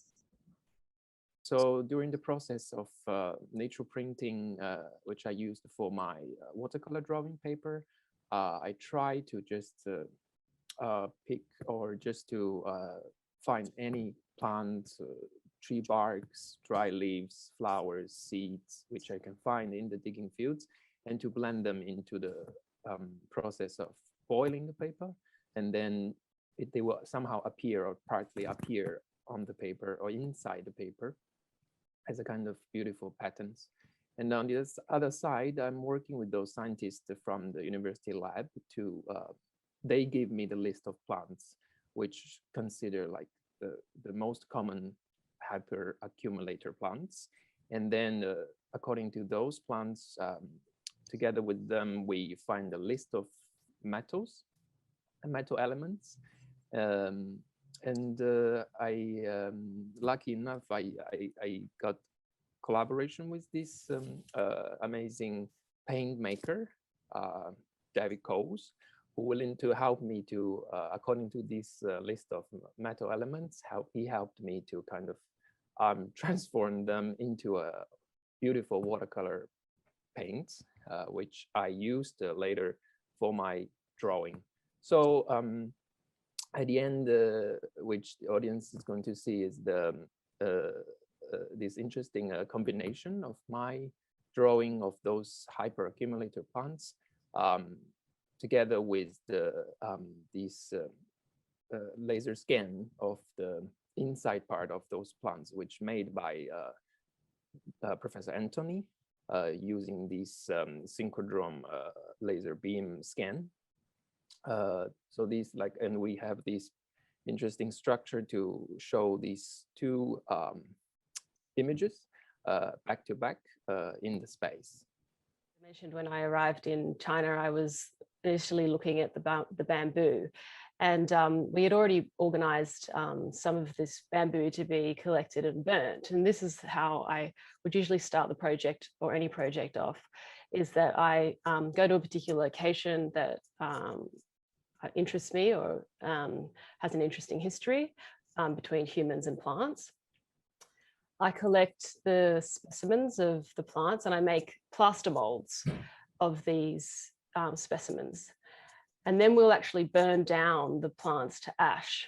And I do this because when you burn plants, you actually burn away all the carbon, and left inside the ash are the inorganic elements, such as metals and non-metals and other elements, the elements that you would find on the periodic table.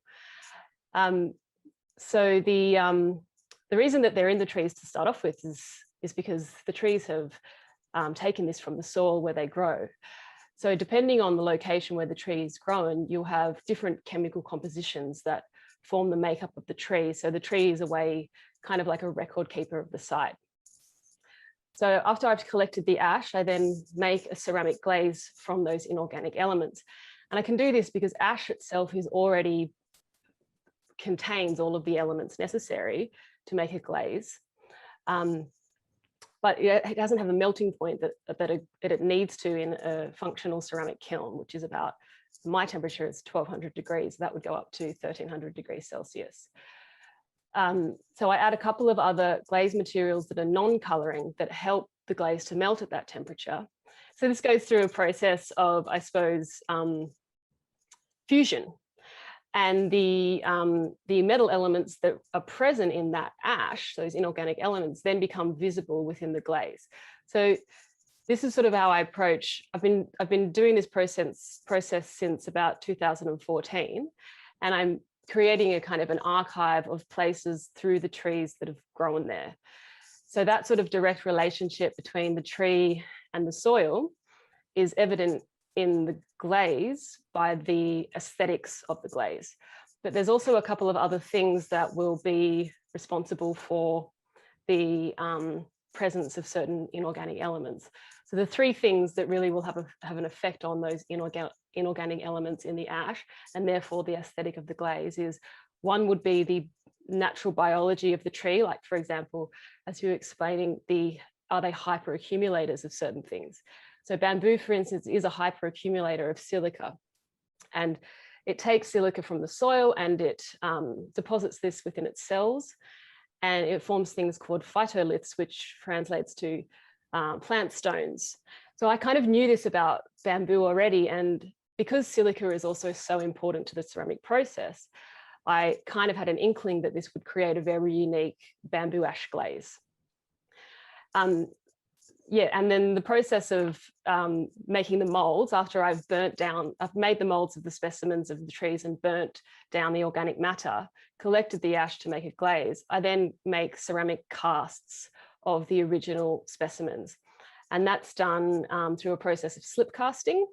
And for this project, my studio was a industrial ceramics sanitary ware factory. So they were making sinks and toilets and things in this sort of industrial agricultural area in the Chengdu Plain. We used their slip, so we used their industrial stoneware slip to make the objects in this artwork. And the factory workers actually helped me to produce the molds, and I fired them in their industrial kilns. And yeah, that's pretty much the process technical information to the process. You both have quite research-based practices. And so could you tell us a little bit about your methodology and how the scientific data influences your aesthetic choices? For me, it really, this time is the, I would say the first formal collaboration between me and the scientist, Professor Anthony from the university. I would say I don't have any let's say the pre-thinking of what's the work going to look like. So it's really the process is leading the entire project, which is growing in a way by itself. So I still remember by visiting his lab and listening to his introduction of the research they're doing in the lab. It's really it's already really fascinating, both on the science level also for me, and also on the I would say a visual impact. So there are very strong visual elements embedded in the research itself, and not to mention this super interesting collage he's making actually for the lab. Basically what he's doing is every time when he go to the synchrodrome to have all those scan of different plants, and then later he will use those scan image to make a collage to show different kind of parts of the plants and different kind of plants, and to compare them together in order to have a clear image to show all the differences and all the parts of the plants, which this remind me a lot of these 19th century or even earlier 18th century these plants illustrations, which we see in those museum collections. So it's basically same concept, but with a very different technology and a different way to present. So for me, all these elements are really slowly forming the shape of the project, instead of me as an artist to try to control what I want the work really look like.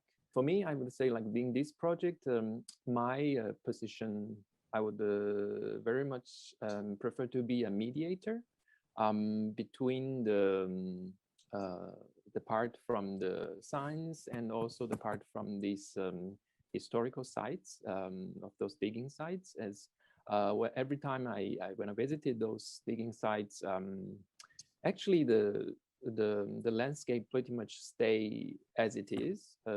It's not there, you won't find a big change in that area, but through those environment, it's give me a lot of informations.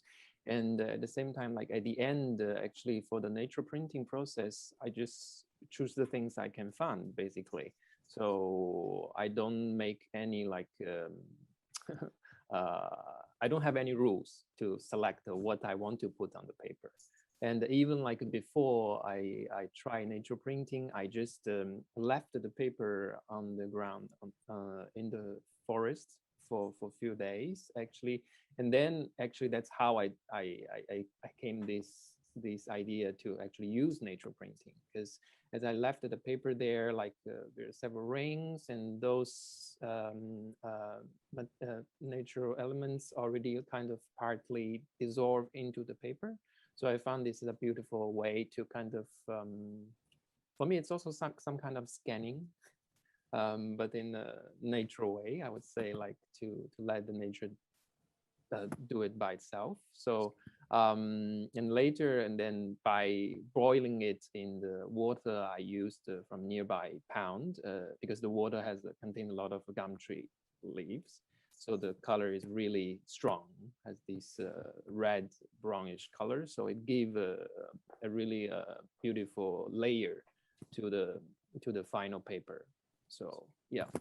Yeah, well, I would have to agree that there's so much about our projects where there's a lot that is actually already, the activities or the performances are done by the plants themselves. It's already embedded within the material, but as artists, we're sort of presenting the scaffold on which to put this information out there. So I was thinking about what you were saying and looking at like making choices about what plants to choose. Well, I guess with a lot of the works that I do, and this work particularly, all those choices came about as an evolution of the time spent and what I observed in that space. And I can come to the location with a certain amount of pre-knowledge. Like, for example, as I was talking about just before, how the glaze is determined by certain elements. One is the biology of the plant, for example, which I can learn before I go there. I can study it. And then I can also look at the geology of that site, which is the sort of the second element that is going to affect the inorganic elements that are involved in this plant's life cycle. I saw it in Sichuan, the area was known as the Red Basin because the soils there are so, full of red sandstone and purple mudstone. So I can learn a little bit about that history and that sort of deep time geology. And then I also take into the pre-planning stage some knowledge about other human activities that have taken place at that site, because this would be the sort of the third element that really is going to have an effect on that aesthetic that is there. So has there been any large-scale agriculture where there's been the use or input of chemicals for pesticides, or has there been any mining? Has there been massive interventions into the landscapes, like canals and rivers that have been dredged, for example? So all of these things I can kind of like put in place in a sort of like a solar system, but then when I get there, there's a lot of chance, I suppose, in what's going to be available to me at that moment in time. And then I have no knowledge of actually when I start what the glaze is going to turn out to look like. Really, that is sort of determined by the life of the tree itself. And I'm kind of an actor in this phase of bringing that out to the viewer, to the audience, or to explaining that, bringing that knowledge into an aesthetic form. So in terms of how my aesthetic choices, I actually try to keep them quite minimal when I do an installation, because there's so much information that's already embedded within the material. The only thing that I do is I look at the landscape from which that they came, and I take any kind of formal structures. So for example, the eucalyptus are sort of set out as if they're like a plantation stand of trees, and the bamboo can kind of be interpreted as a sort of a cluster of bamboo. So I just take these really simplified versions of how they existed in their natural environment and sort of translate that to the final installation.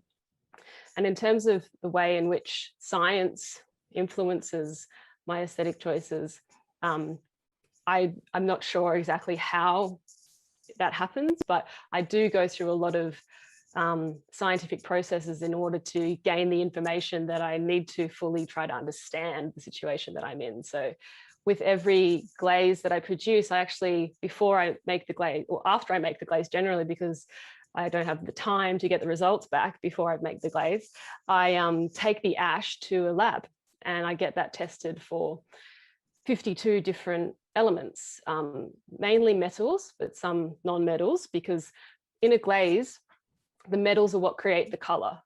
So things like iron oxide will produce browns, yellows, reds, oranges. Copper will produce a green glaze, chromium green, manganese will produce a purple glaze. So on the periodic table, there's like 118 different elements, and 61 of them are really significant to ceramic processes and the outcome of glazes.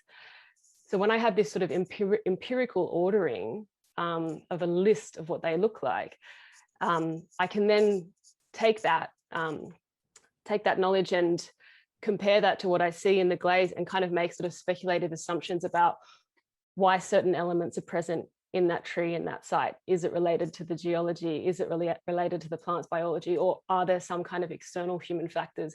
And how have all these three things come together to create a sort of a snapshot of that moment in time? Huyen, you were also looking at the metals to use in your paints. Would you like to elaborate a little bit more on that process? I saw you're nodding quite a bit when Yasmin was speaking. Yeah, as Yasmin just mentioned, actually, there are a lot of metals also appeared in this part of the research in the those hyperaccumulate plants. For example, manganese is one of the elements which appeared in macadamia, actually. As most of us actually, it's hard to imagine like it's a delicious this nut, but actually the manganese is not in the nut. It only contains in the leaf of macadamia tree. Yeah, by knowing this is like when Anthony provided me this list, I immediately think about the color, because I go back to the original of those like those basic colors. They all, yeah, contains basically the same metal elements. So then how this came out is just to look for those colors. It's like when you get a story, you trace back from the ending to the beginning. So yeah, and through help of David, we managed to. I mean, he made me this set of watercolor paints, which also interesting because there's a lot of new thing for him, because I mentioned that I'm going to draw on a nature printed paper, but he couldn't like sure like some of the color might have a kind of reaction to some of the things I put into the paper. So nobody knows what's going to happen and how the color will look like, but it came out really interesting. And also like some of the color like azurite is like he warned me like maybe this color, because this color usually will not be in the form of watercolor. So it will very fast dry out. So which is true, actually. Luckily, like after I made the drawing, like the color already, now the color is like a stone, hard like stone. So I can't really use it anymore. I mean, I can use it, but not as a watercolor paint. So yeah, there's a lot of uncertainties in the process and a lot of like these kind of unknown excitement. And also for the nature printing part, I did some tests before with a small size of paper, but I will not know like what's the outcome going to be, because for this 10-meter long roll, like it will be, and also like from parts to parts, they're really different. I guess because yeah, they are different positions inside the water when they're boiling, so the color are really different. The shape of those leaves,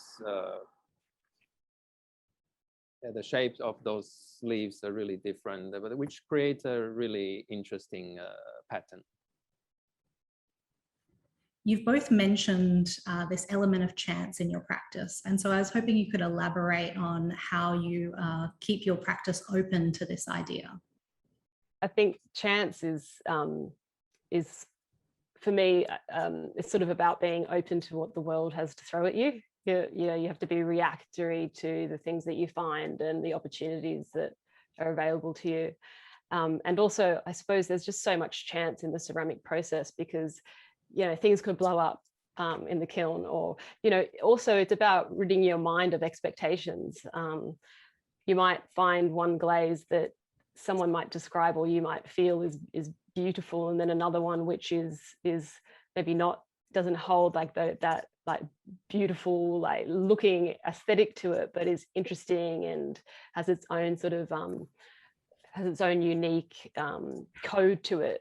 Yeah, I don't know about chance, because I think that it's also predetermined, as we said before. There is so much chance in what you can in what's going to happen in your experiences with making work, but at the same time, like these trees have been and these plants have been existing on this earth for like 380 million years, and they've been adapting, and they've been learning how to absorb and live in this environment. So their knowledge is so deep and old that what exists inside them is so predetermined to before we even arrived on the planet. And so therefore it's like, we're just sort of learning, we're just becoming, we're just being able to see what already exists. Yeah, exactly. And I think I would also add, like, if the chance also, of course, it appeared during the process of making the work, but it also, there's another important part, which chance is also played an important role in the process of research as well. Like it always, I feel like it's always like I will never like set a goal in my research, because there's no goals and there's no like destinations in a way. Like, so it's always like next process is leading me to another part of the road. So it's yeah, it's I would rather say like I'm following the chance, like and try to be friend with chance. Yeah, I think it's about being flexible in all of these things that you're given, and not having too many constraint boundaries. Although my methodology is really constrained in what I apply to everything, because I'm trying to sort of create a comparative visual analysis of things in different locations and geographies and histories. But the the reality of it is that you're always going to be given something that you didn't expect. I'm struck by the way that you've both mentioned this sense of deep time or geological transformation in your work, but there's also this sense of kind of rapid impact on the environment. Could you talk about this sense of time that occurs in both your projects? For this project specifically, I think if you mention about time, it's really interesting, because the project, I mean, the entire work has been made during the pandemic. So I think time played a very special role.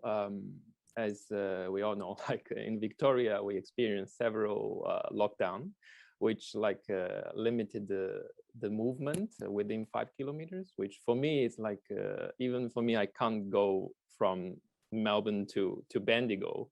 Like, so it's really slowed me down. So I have to wait until one open window, I can really go there and to see what's happening. And then, like this kind of, really the time is control the entire project, and and it's kind of prolong each process, which I think it's maybe it's good, because it gave me a lot of really time and space to reflect and to also think.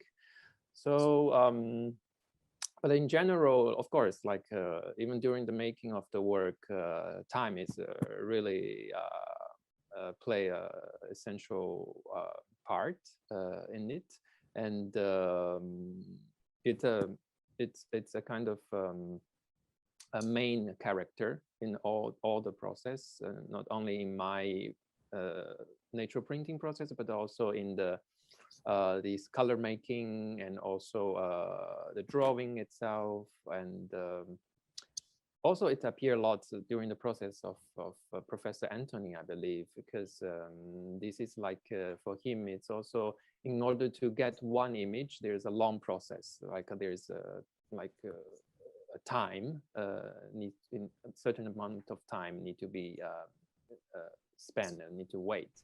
So yeah, it's in the case of my project, I think it's really interesting to think about time.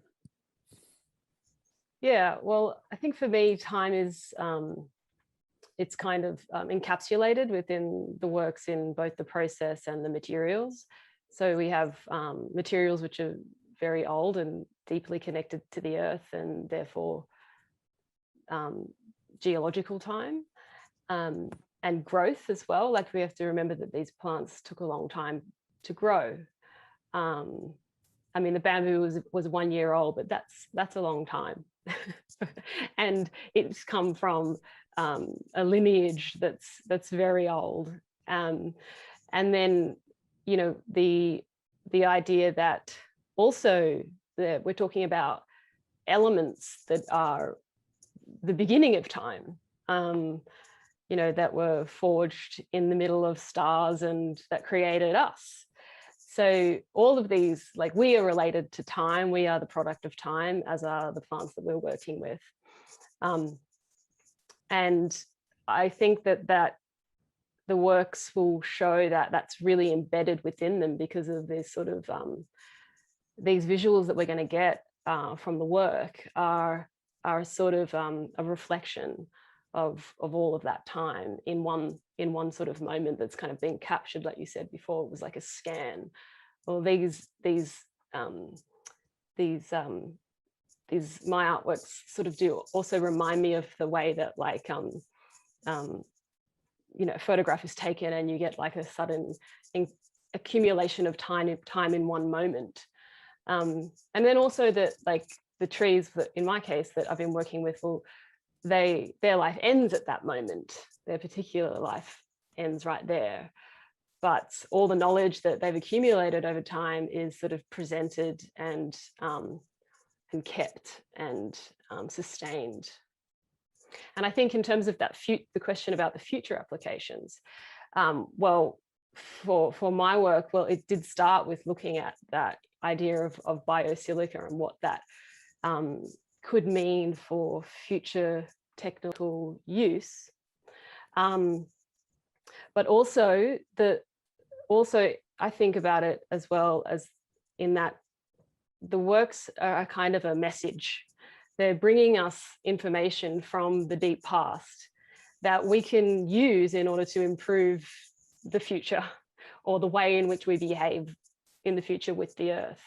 And hopefully kind of this really intelligent mechanisms that these trees have to sustain their own lives, and to, for instance, accumulate metals which are highly toxic to other plants or other creatures or humans, that they manage to survive this. And if we can learn about those mechanisms, we're also maybe able to sort of you know, use that knowledge to sort of you know, take our futures into a direction where that will I don't know, like, just improve our earth somehow, heal the earth. I mean, yeah, there's a project that I've been working on at the moment where it's using trees to clean up a dump site.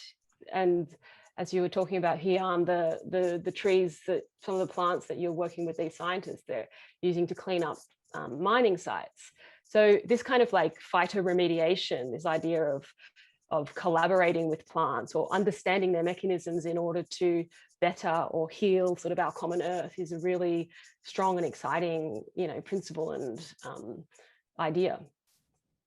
Yeah, I think in terms of the future, I totally agree what Yasmin just mentioned. But I also have one more concern in the more like a context of this phyto mining, this using the hyperaccumulated plants to deal with the polluted earth, and to also like it's already happening actually in some of the mining field they are collaborating, is to use the plants as turn a certain area into a plantation of certain kind of plants in order to mine.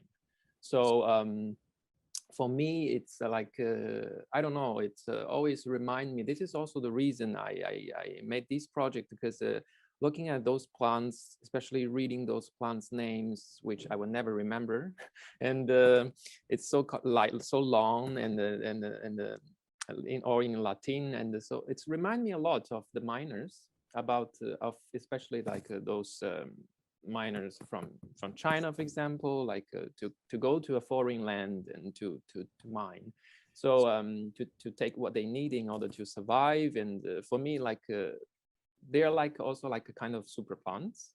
So I mentioned this is also because in the context of future, it's like we already have a lot of stressed labors across the world, mostly in the mining fields and in different fields in different areas. And I would say like those super plants might be one of the stressed labor in the future, as well as I believe people are going to move them from place to place, or to introduce the new plants to another totally different environment, which we don't know what's going to happen with the environment, with the plants. So it will take a long time maybe to understand it. But I believe this is coming. So this is also one of the big concern I have towards this future mining, I would say. So it's, yeah, it's if we talk about the future, this is one thing I'm also thinking about. Yeah, I totally agree with you that there's going to be some ethical questions around the treatment and the way in which human beings are using plants in the future. And yeah, that's going to be the next sort of discussion once. Yeah. Yeah. Thank you so much, Yasmin and Huyun. It's been such a pleasure to talk to you both and get more of a sense of these really deep and engaged practices. We're so excited to have your work here in APT10.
Hello and welcome everybody.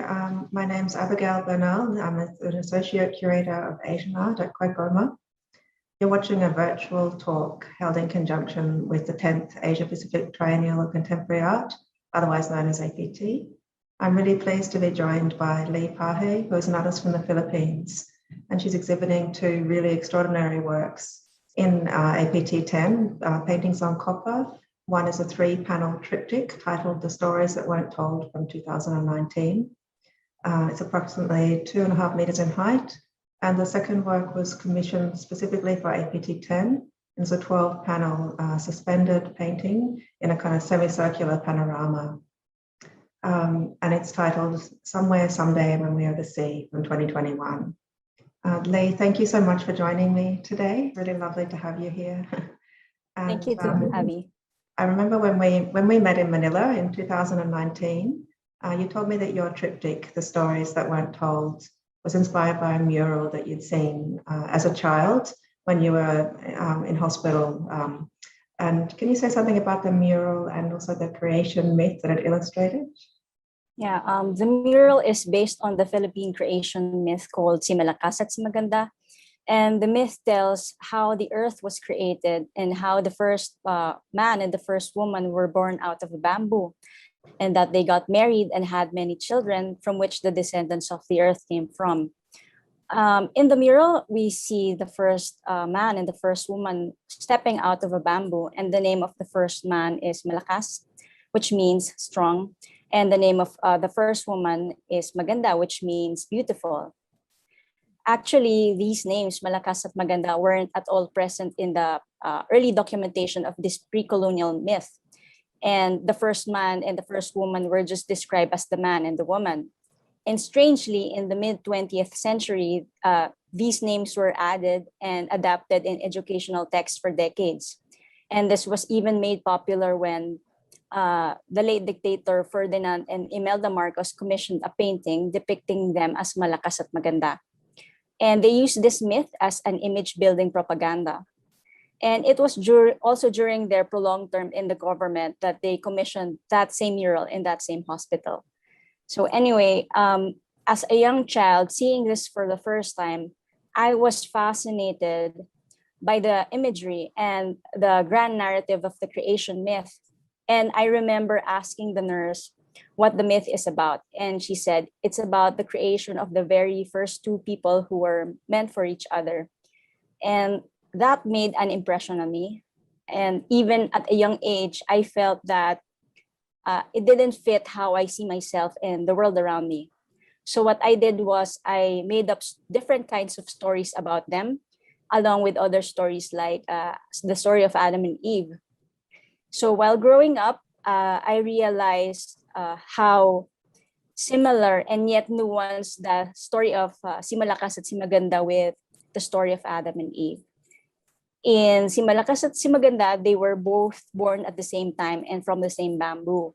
While in the story of Adam and Eve, Adam was created first and then Eve was created next using Adam's rib. And I guess this says a lot how these stories were framed from based from the social status of both sexes from these two different cultures. And I think if we think about it based on Si Malakas at Si Maganda, we can say that pre-colonial Philippines regarded both man and woman on equal footing. And so these were some of my thoughts and recollections that inspired the creation of the stories that were told. It's really fascinating, Lee. I didn't know about that, that the name was applied so much later and the attributes for men and women. Can you tell me something about the imagery and the context of the, and I think we've covered the context a little bit, but can you talk about the imagery in your triptych as well? Yeah, the stories that were told was a part of a group show called Fathom, the Monumental in Art series, which was shown in Orange Project and in partnership with Denau Art Management and curated by Leo Abaya. This was in 2019. And in the group show, we were asked to create a large-scale work. and to tackle the concept of monumentality beyond the physical size of the work. So for me, it was the monumentality of the creation myth and the memory of seeing that mural for the first time, which made an impact on me during my formative years. So the work, the stories that weren't told, is a retelling and mixing of tropes of these two stories, Si Malakas at Si Maganda and the story of Adam and Eve. And we will see iconographies and symbolisms from both stories in this one hybrid narrative. Symbolisms like the tree of knowledge, the apple, and bamboo were all taken out of its original context to create this new creation myth. And if we look at the painting, instead of seeing the tree of knowledge, like in paintings about Adam and Eve, we see the central image as the body of water or a lake. And with the lake, the bodies of the first human beings as water. Water represents fluidity, and for me, gender is fluid. Identity is fluid, and gender is like clothing or skin that we can choose to wear or discard. And in this Garden of Eden, in this paradise, there is no first man or first woman, only first people. Well, that's fascinating. Yeah. It's such a beautiful work. I think people are going to love seeing it when it's installed and APT opens. So, thank you. Yeah. So you also worked on another work for us, Lee, which you've titled Somewhere, Someday, When We Are the Sea, which was specially created for APT10. And it has quite a strong relationship with your triptych that we've just been talking about, but takes quite a different form. So what's your idea or your ideal of the work's relationship with the viewer, and how do you see the two works relating to each other? Somewhere, Someday, When We Are the Sea is a continuation of what the stories that weren't told is about. And it takes a more three-dimensional form. It's an installation with 12 oil and copper panels formed into a circular format. And the panels form a panoramic view of different topographies into one continuous landscape. And the structure echo a slitted bamboo, which is an image that can be found in the stories that weren't told. While these two works echo each other, there is a shift in the mode of looking from a passive to a more active way of viewing. The viewers are asked to engage, to enter, and to go in and around of the installation, to take their time and to traverse the space. And through this installation, I wanted to utilize the body of the viewer as a thread that ties the two works together and their meaning as a whole.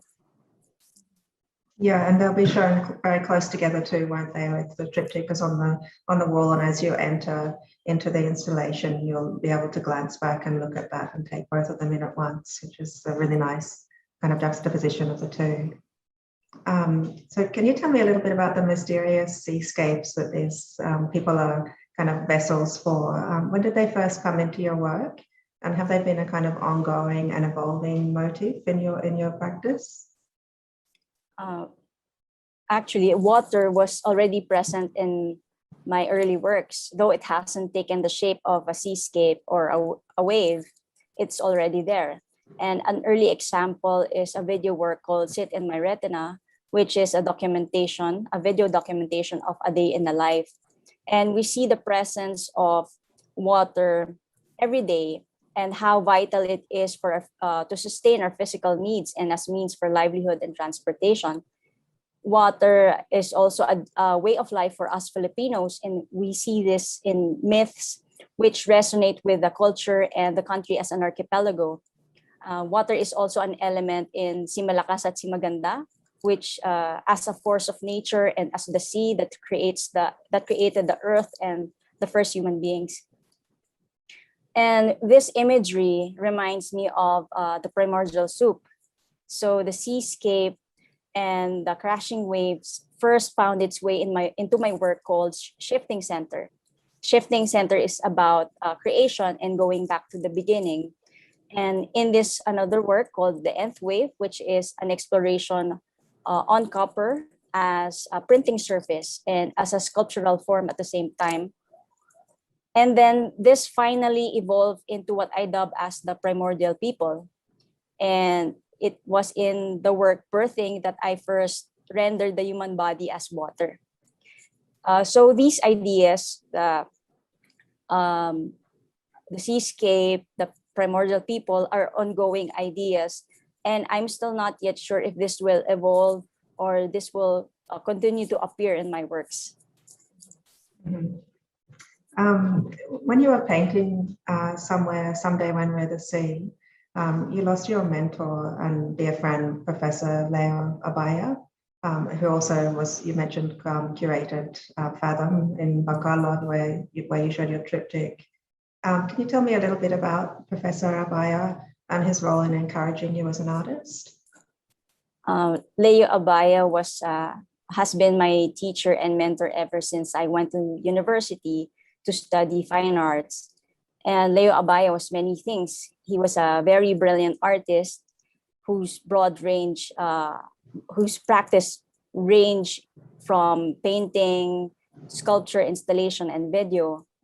And he was also an award-winning production designer for Filipino movies like Muraami and Rizal, as well as in theater productions. And in 2013, his first written and directed film called Instant Mommy was released. Among these roles, his most influential was as a professor in the University of the Philippines College of Fine Arts. And he's known for this terrifying question. He always asks students whenever they present their idea or their concepts or their works. He would ask, "So what? Who cares?" And this is just his way to challenge students to think more deeply about their work and the whys of the work. And I think the way he teaches made a huge impact to a lot of students, including me. So for me, what made him an effective mentor was that he never lectured. Instead, whenever we talk or whenever we talk about concepts, whenever I ask him questions, he would just answer me back with a question. He would never really tell me the answer, but instead he'd help me think to find the answers on my own. And I think that's a good trait of a mentor. And aside from being brilliant, there are a number of things why I admire him. There's excellence in the things he does. He has a wide curiosity about anything, and his thirst for knowledge is expansive. And all of these things we see in his works. And I'm always excited whenever he comes up with new works or when he comes up with a new solo show. And I'm just grateful that I was able to help and be involved in some of his exhibitions. And it's just a shame that he left so early when he could have done so many great things, especially in the field of art. And Leo Abaya will truly be missed by a lot of people. Yeah, no, he definitely left everyone too early, didn't he? Still very young. Yeah. So Lee, both of your works for APT10 are based on different kind of altarpiece forms. So the triptych and the polyptych, which is a multi kind of panel work. And so why was it important to you to use these forms? The altarpiece format is often used to tell a narrative wherein each panel tells a different story, and when combined, there's an overarching theme. And it's the same with my work. Altarpieces were significant instruments for teaching ideas and stories found in the Bible, especially during the medieval times when most people were illiterate. And the stories that these altarpieces hold are the norm. So as I'm retelling these stories, I wanted to use this format to include stories that are found outside the norm. And in a way, this is my way to validate and empower these non-normative stories. Yeah, that's really interesting. So you also work with a lot of different mediums, Lee, like I know you've used resin relief, paper, wood, as well as copper, as we're seeing in the works in APT10. And you've also used video, which you mentioned earlier. So do you have a preferred medium in your practice?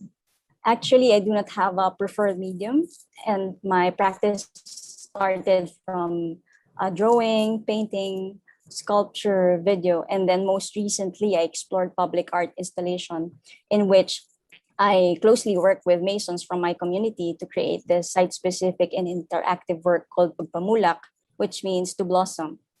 As for sculpture, aside from using cold cast marble or resin, wood, or copper, I also use chocolates as a medium. And two examples are works called Sanctus Cunus, which are liquor-filled chocolates formed into a vulva. And the other one is a part of the work, Ang Historya ng Ating Mga Kasalanan, which means the story of our transgressions. These are apple-shaped chocolates that accompany the oil on copper painting. And both edible sculptures were served during the duration of the exhibition.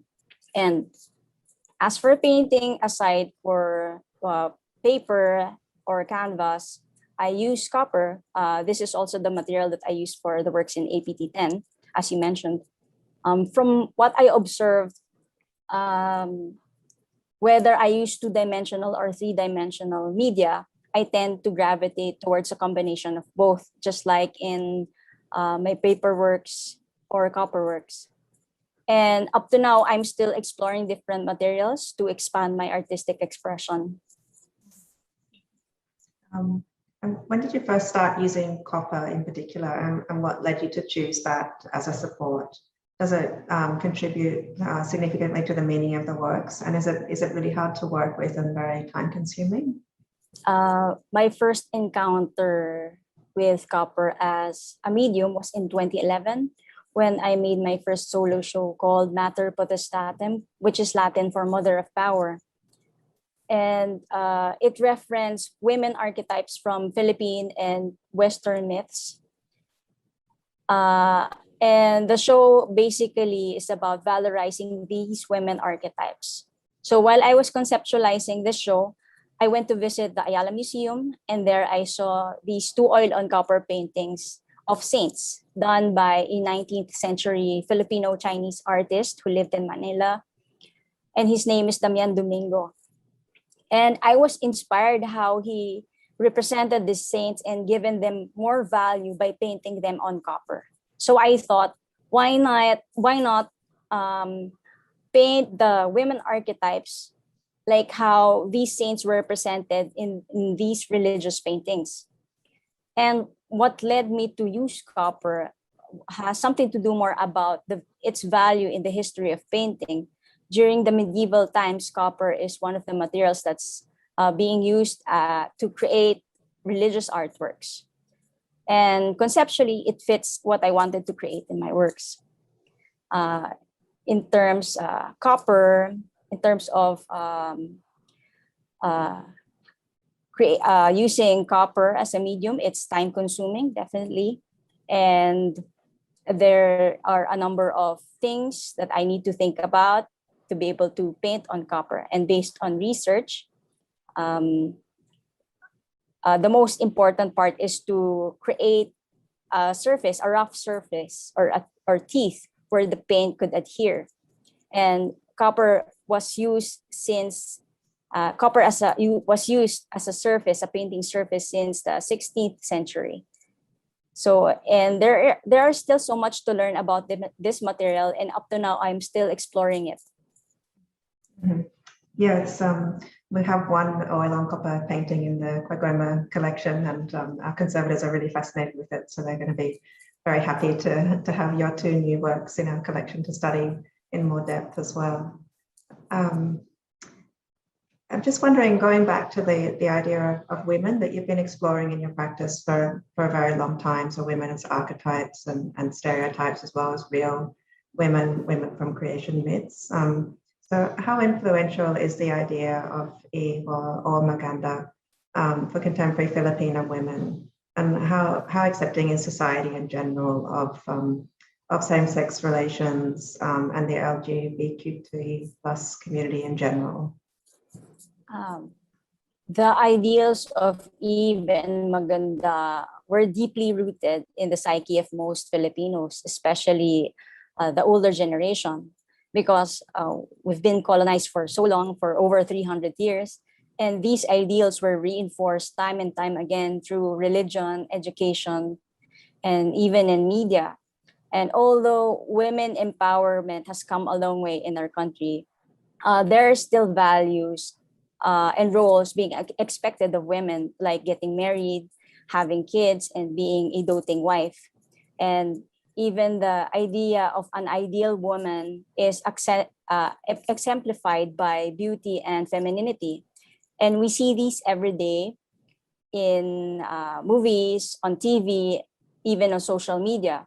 And up to now, we'd still hear offhanded comments made by celebrities or politicians of how a woman should or shouldn't be. And despite that, the Philippines ranks 16th in the World Gender Parity Index and is currently top in Asia, there are still areas in society that does not favor women, especially in terms of economic participation and opportunities. And stories about women being harassed, bullied, and discriminated against are still there. It's still rampant. With regards to the society's attitudes towards the LGBTQ plus community and the same-sex relations, from how I see now, Filipinos are tolerant but not accepting, especially in settings like the school or the workplace. Bullying and discrimination based on gender and sexual orientation is still there. And it is most challenging for trans men, trans women, or those who are gender non-conforming to be in these settings that impose rigid gender norms, like participating in gendered activities, wearing gendered uniforms, or the presence of gendered comfort rooms. And although the Philippines is regarded as one of the most gay-friendly countries in Asia, it's still far behind in terms of equality and protection of the LGBTQ plus community. There is no national law in place. There is a lack of public safe spaces, and the SOGI Equality Bill is still not being passed. Well, that's really interesting. Yeah, I mean, I'm sure Australia is probably in a similar situation with lots of those kind of gender roles as well. You've described stories as quite formative for your practice, Lee, and for AP10, you're referencing creation stories. So what kind of other stories have appeared in your work? Stories are formative because stories are compelling. And I believe stories are an important part of our lives because it greatly influences how we see ourselves, how we see others, how we see the world around us. And I always ask these questions: what stories are we told? What stories do they tell about us? What stories do we tell ourselves? And so I reference different kinds of stories in my works. I've referenced Philippine myths, even biblical characters. And an example is a work called Blessed is the Fruit of Thy Womb, which is an oil on copper painting. It's a hybrid of Mother Mary and the Philippine goddess for fertility and harvest called Ikapati. And this was part of the show Mater Potestatem, which I mentioned earlier. Also, I've referenced fairy tales in some of my works, and an example is Alien, the Crusade of General Bigote. And in this work, we see Disney characters running for their lives as an alien ship invades the town and abducts Aladdin and Jafar while they are on a magic carpet ride. And the alien ship is a reference from a Japanese animation show I used to watch as a kid, and it's called Voltes 5. And then there are works that references stories from real life. An example is a video work titled A Portrait of May Paner May Paner is a performing artist and a political activist known for her alter ego, known as Wanna Change. And Wanna Change criticizes political issues in the Philippines. And so I asked May to wear this contraption I made. It's a helmet that serves as a cradle for my handycam. And back then, action cameras weren't as accessible and mobile phones weren't as advanced. So I had to devise my way, a way to shoot in the first person point of view. So we shot snippets of our day from waking up until sleeping. And if you get to watch this video, it would give you an illusion that you are inside her head, watching her every move as she goes on with her day. So these are just some of the stories that I've referenced in my works. So would you say that challenging ideas of gender specificity is a central focus for your work, along with the destabilizing of gendered iconography?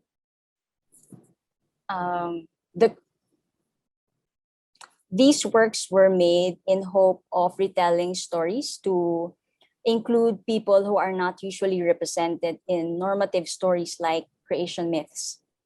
And the main focus really is to create avenues or alternatives where marginalized people could see themselves in. So challenging ideas of gender specificity and destabilizing gendered iconographies come as a result rather than as a focus. So you're creating a kind of a space for people to enter and feel at home and feel safe and somewhere they belong, aren't you, with this new work that we've commissioned for APT10? Would you say that was true? Oh yeah. Yeah. Yes. Yeah. We might finish there, Lee, because I think that's a really nice way to end for the interview. But thank you so much for joining me and for talking so beautifully about your work. Thank you to Abby. Yeah, it's a real pleasure to have you involved in the exhibition. Thank you for having me here.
My name is Reuben.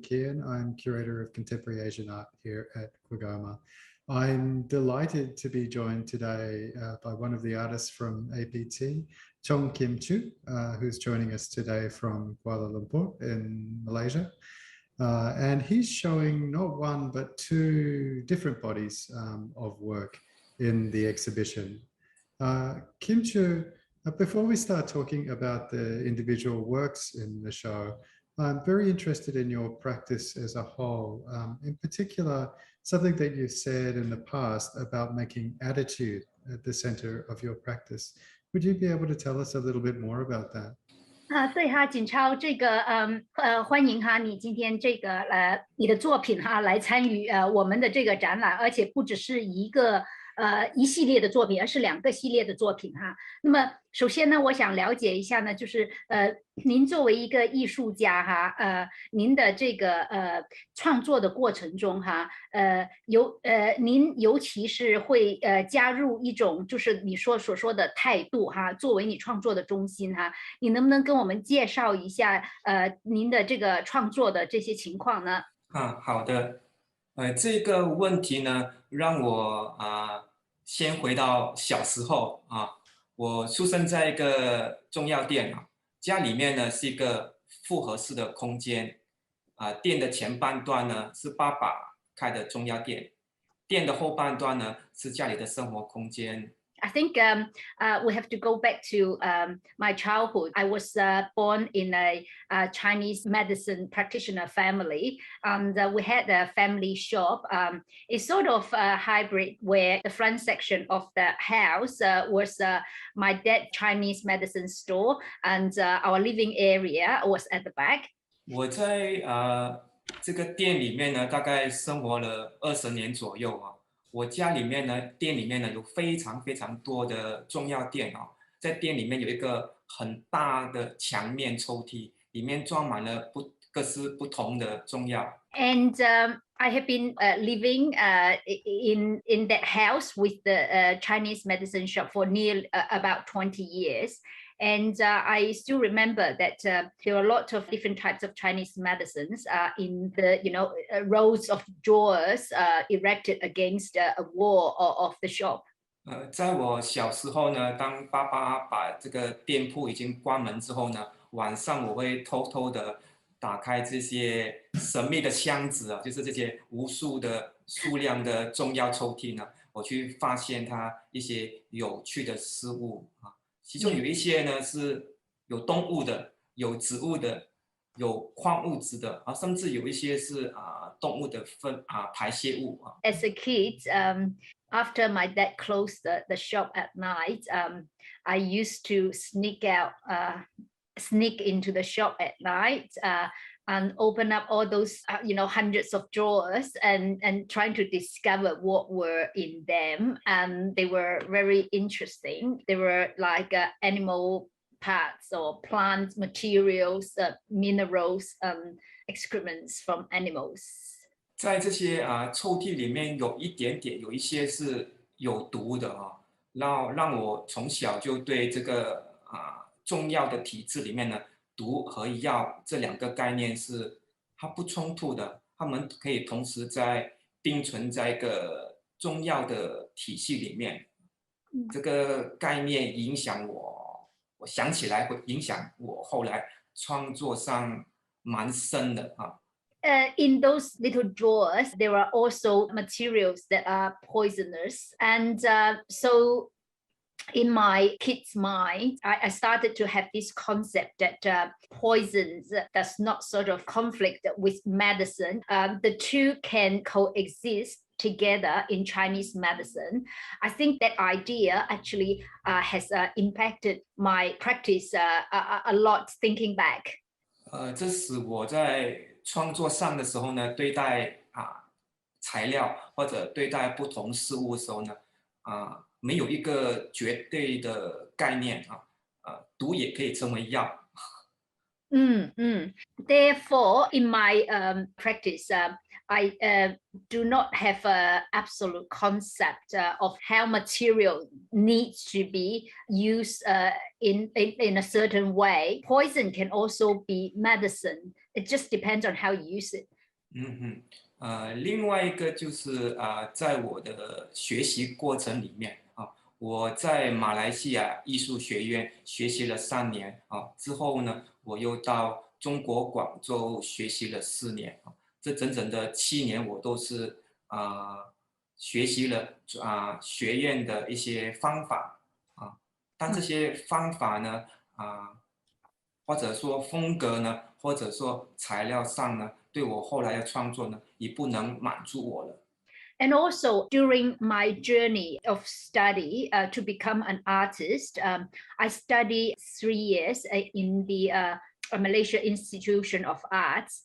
And I also then went on to Guangzhou in China to study in Guangzhou Academy of Arts for 4 years. So those methodologies or styles or materials that I have learned over those 7 years in those institutions have equipped me to do things, but they cannot satisfy all my creation needs.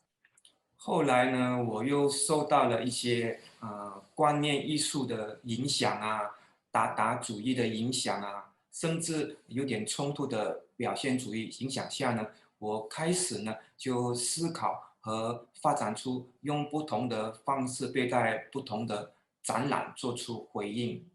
Then I also come across different ways of creation, such as Dadaism and different conceptualizations and expressionists and so on that may have conflicting ideas in the creation. And that have helped me to develop different approaches according to different exhibitions.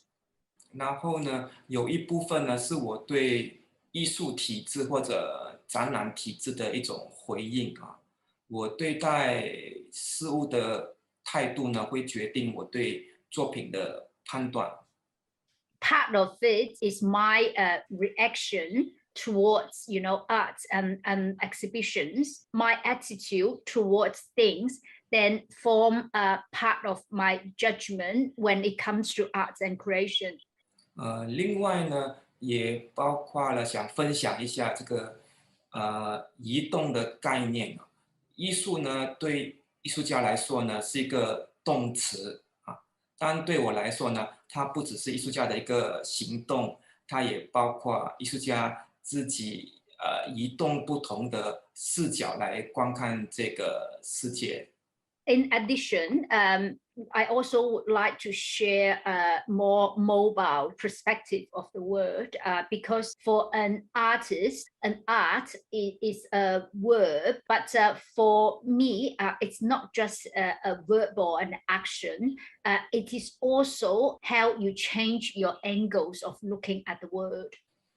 最后呢，我大概分享一下我在2013年的时候呢，我的创作呢有一个变化，就是我开始以分身来参加展览、联展。分身，这个景超澄清一下，就是您指的是用一个新的名字，或者叫做 doppelganger。就是2个身份哈，另外一个新的身份哈，对对。谢谢。And also, last but not least, I also started to change in the way I share things. In 2013, I started to participate in, different exhibitions, a series of exhibitions with another identity. 我用分身来参加不同的联展，但也包括了参与自己的个展，就是个展里面呢有不同的名字，但都是我的分身。展览里面呢可以说去中心化，也可以说呢有多个中心。So I use the different identities to take part in series of exhibition or a exhibition involving a lot of artists, but also I use that for my individual exhibitions too, so I can have different identities for all these general or individual exhibitions, and in a way that it is being decentralized, like I can have multiple focuses. 这个分身的这个细节呢，我想要待会有更多时间再继续。And if we have more time later in this session, I would like to go into more details in terms of these different identities that are used. I'm really interested in thinking about the way that these all these different ideas that you've mentioned, your approaches to making art feed into the work that's on in APT.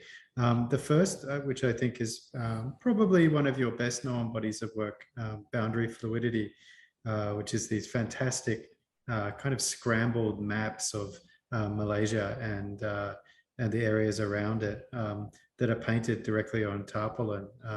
We're showing a very large number of these. They seem to be a really interesting application of your attitude, not just to the subject matter, but also to the material by painting on something that has this normal everyday use.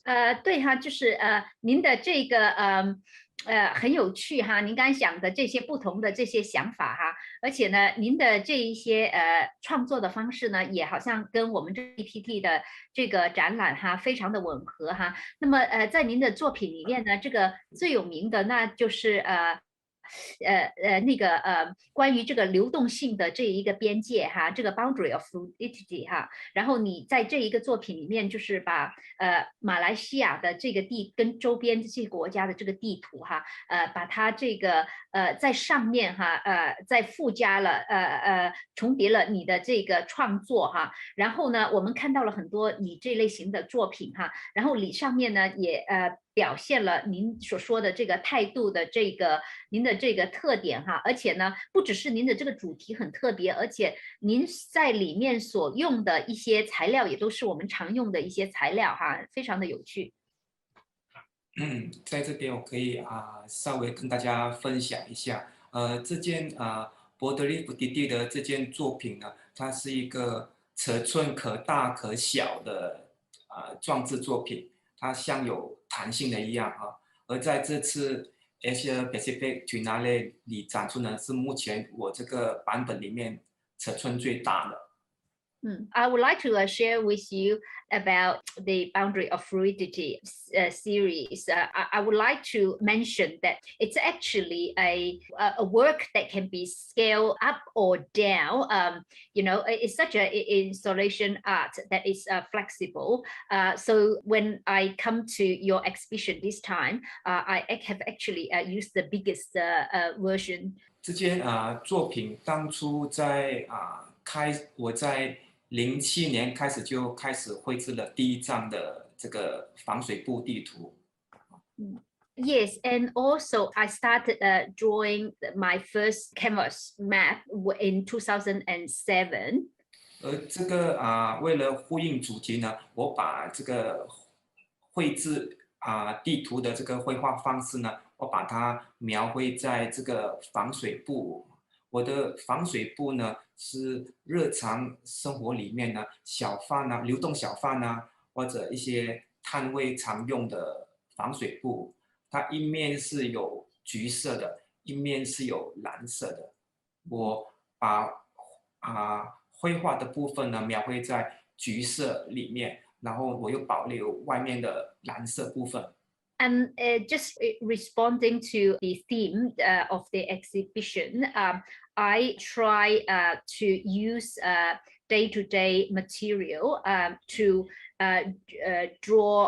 do my drawings on, and the canvas I have used is actually one that is used very often by hawker stores. It's one side is orange and the other side is blue. So I've chosen to draw on the orange side. And the external side, which is the blue side, is still maintained. 这个回应了这个主题流动因为这样子的展示方式呢观众看到有一面呢是绘画的，也可以说是艺术的，有一面呢保留物件原来的蓝色，它又代表着日常生活物件。In terms of, reflecting the theme of my work, which is boundary of fluidity, I would like the audience to see that on one side of the canvas, it is my drawing, which is the art part of it. And on the other side, I kept, the blue canvas as what it would appear to people in daily life when they, look at the canvas of a hawker store. 在展览厅里面呢，这些防水布呢，有时候是打开悬挂在天花板或者墙壁有时候呢，它会皱褶或者把它摆放在地上，所以它有时候像一张绘画的作品，有时候呢，它又很像一个软雕塑soft sculpture 这样子的一体两面的这样子一个状态。您刚才说有时候是像软雕塑哈，如果是在这个墙上或者挂在屋顶上，那个就是像一个什么作品？我刚才没有听清。像一个painting， 就是一个绘画的作品。好的。Yeah, sorry, Reuben, I was just clarifying with Kim Chiew.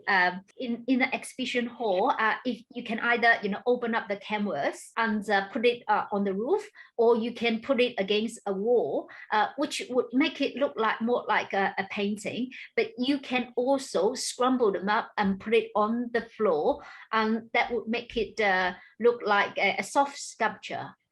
在绘制这些地图的时候呢，我认为地图是有很多讯息的然后我收集不同的马来西亚和东南亚的地图，有一些东南亚地图，包括二战时期日本侵略马来亚的那个地图，或者马来亚共产党的军队分布图，还有一些交通地图。In terms of the drawing of the maps, my idea is that maps contain a lot of information, and I have collected a lot of different maps of Malaysia as well as other Southeastern Asian countries. I have the map of the areas of Malaya that was occupied by the Japanese during the Second World War. I also have the Communist Army distribution map, as well as some transport maps. 这些地图呢，我在用这个麦克笔写在这个防水布上面，然后我又用颜料亚克力颜料呢，又不断的涂改呢，有时候是重叠呢，反反复复的编成一幅没有用途的地图。And with the map, you know, I use a micro pen to draw on the canvas, and I also use acrylic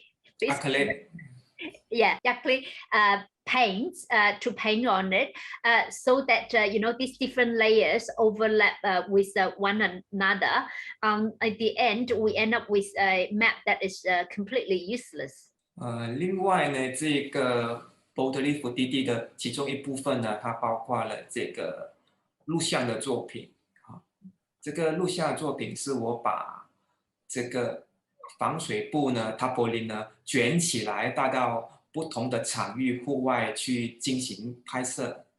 And I just need to clarify. I think I have been using the word canvas. I think the right term, Kim Chiew has helped me with that, is tarpaulina. So as part of the boundary of fluidity exhibition, I have included some videos, these which were taken at you know, various venues, you know, with the background of tarpaulina.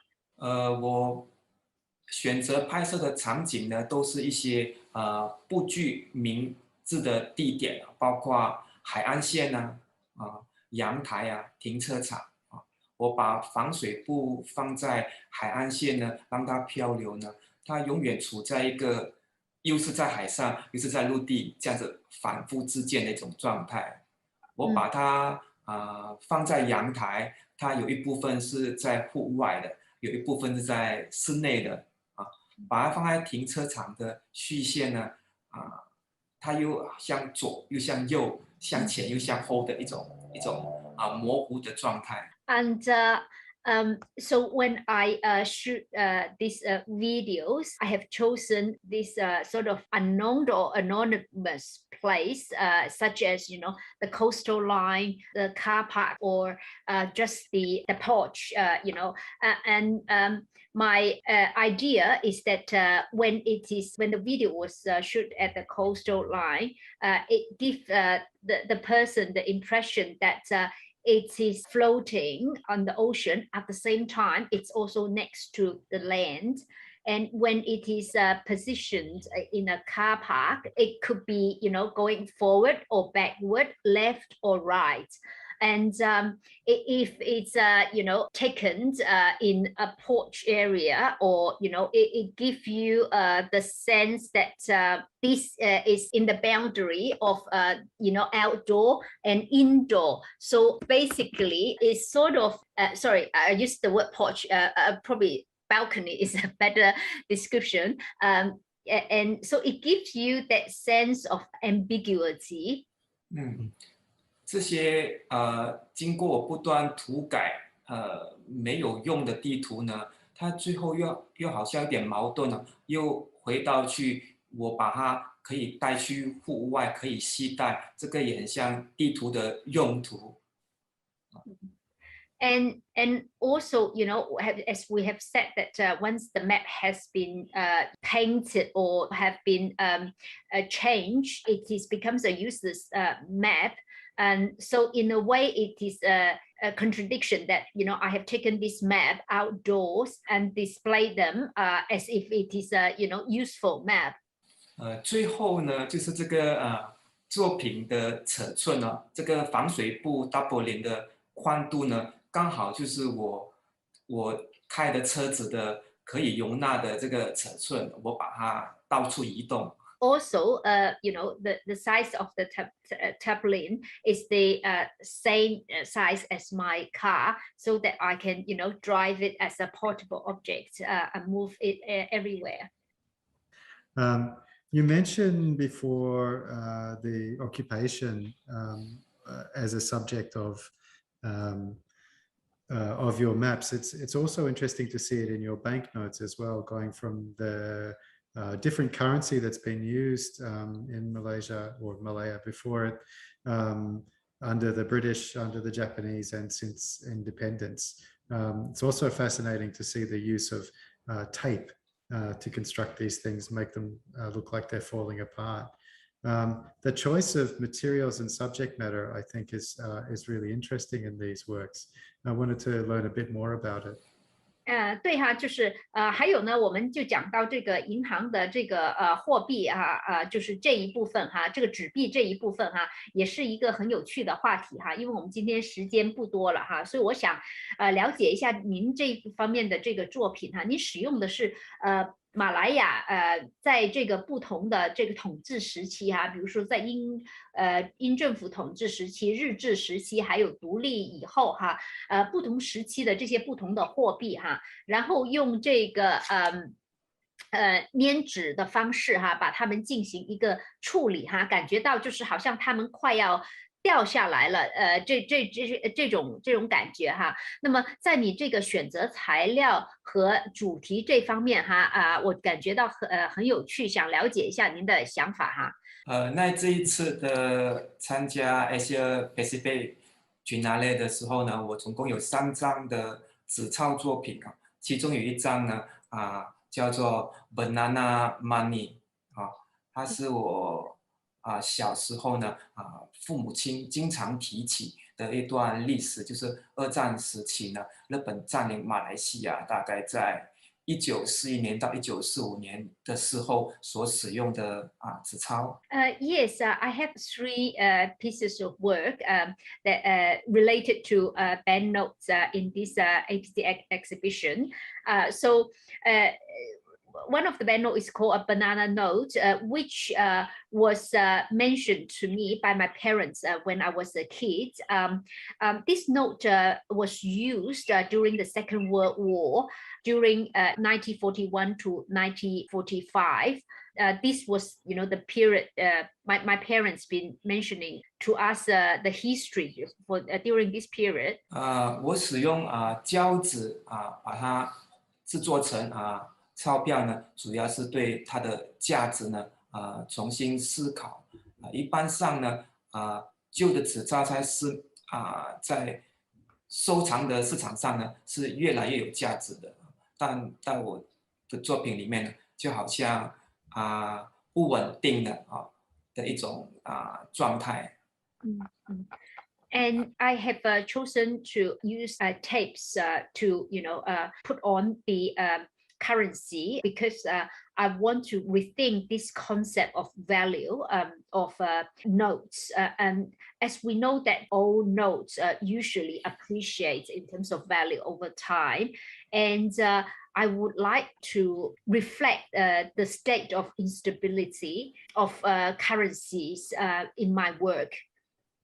用胶纸拼贴在这个画布上的时候呢，它有了一个概念，就是方法叫做 cut and paste， 就是我把它粘在画布上，然后进行切割，然后割出我需要的形象。这个方法呢，它非常像我喜欢的一种绘制艺术的方法，叫木刻版画。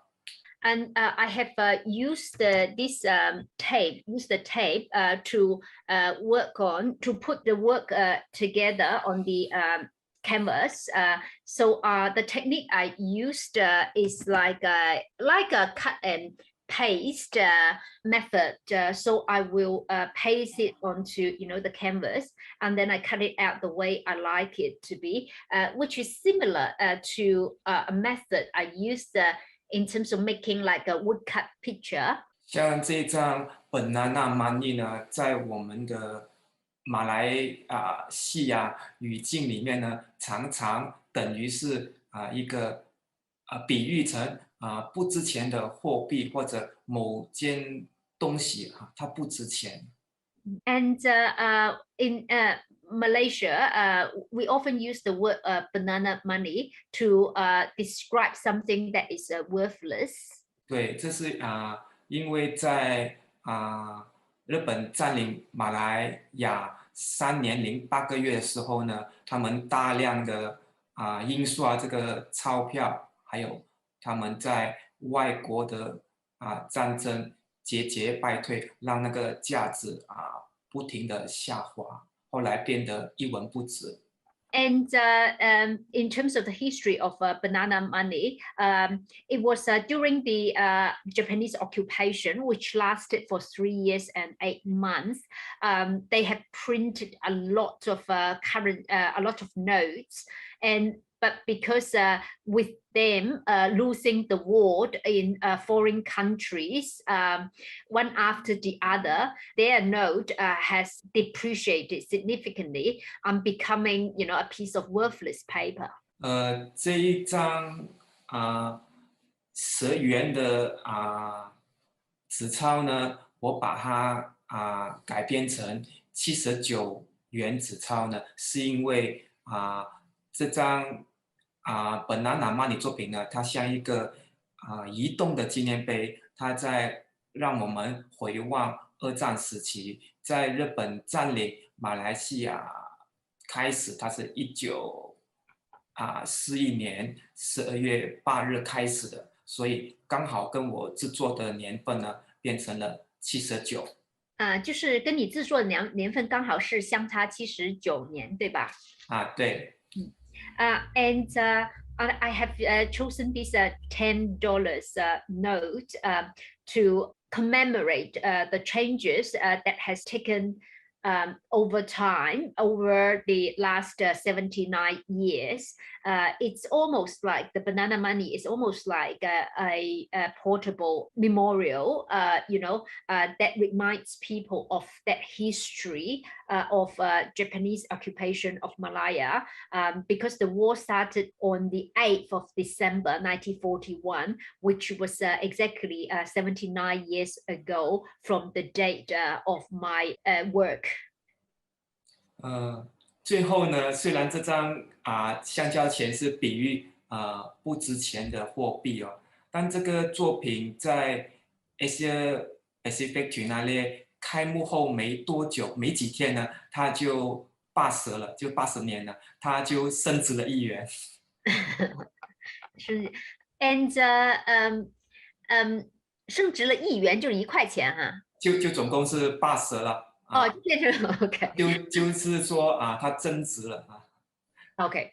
Lastly, I would like to say that although we use the term banana money as a metaphor for worthless notes, I've taken note that a few days after the APT exhibition, $10 note that has been changed by me into a $79 notes to commemorate the 79th anniversary has actually increased, appreciated by $1 because it's the 80th. It becomes $80 because it was the 所以就变成80周年了，是吗？是的。Because of the day of the exhibition, it turns 80th anniversary instead. There's one work that you've included that I think is particularly relevant for the context of a relationship between Australia and Malaysia, and that is the currency note for the Cocos Keeling Islands. 然后呢，就是您在这一个澳大利亚跟马来西亚之间的关系里面哈，你也使用了一张货币哈，是这个 Cocos Keeling Island 哈，他们的这一个货币哈。And this is of course Australian external territory now.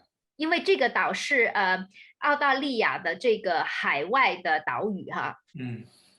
对，这一次我参加展览的时候呢，我想一些作品呢和 Australia 澳大利亚有一些联系，所以我就其中一张选择了这个 Cocos Keeling Island 的这个钞票。That's correct, because of this exhibition. So I would like to, link my work to Australia. So I have chosen Cocos Keeling Islands note for this exhibition. 这张作品的图像来源呢，来自于1902年 Cocos Keeling Island 的钞票。每一张钞票呢，对我来说呢，都有它自己的故事或者历史。And the picture I have chosen came from Cocos Keeling Islands note in 1902. So for me, each currency has, its own history and its own story behind it. 在这个纸钞在它那个年代啊还通用的时候呢，它的价值呢是固定不变的。当我把它纸钞变成艺术创作的时候呢，它的价值呢就变得多样化了。And as we know that, when a note is in circulation at that time, it has a fixed value attached to it. But now I have turned it into part of artwork, and therefore its value has changed and become varied. 我感兴趣的是这些岛屿的居民，他们都是外来的人口有一部分是来自于马来亚。有一些是槟内槟城，有一些是马拉格马六甲，但他们遗留保留了一些马来西亚马来人的文化还有语言。It's interesting that in the island there are also people coming, outside of the country, such as people from Malaya, people from Penang, and people from Malacca, and therefore the island has kept some of the language and cultures of these external inhabitants from another country. 让我倍感亲切的这个马来西亚艺术家，是因为这些外来者的离乡背景，他们还保留和故乡的一些连结，也让我看到了澳大利亚 Australia 跟马来西亚之间的微妙的一些连结。When looking at the note, I have developed a sense of endearment because, these people coming, leaving their hometown to come to a new island, but however, they are still trying to maintain a certain link with their home country. So from these notes, I can see a subtle relationship, between Malaysia and Australia. 最后呢，当地的居民他们这个迁徙的历史呢，也让我想起了自己家族的历史就是祖父辈从中国移民过来，在不同的国度落地生根，但又保留了自己的文化。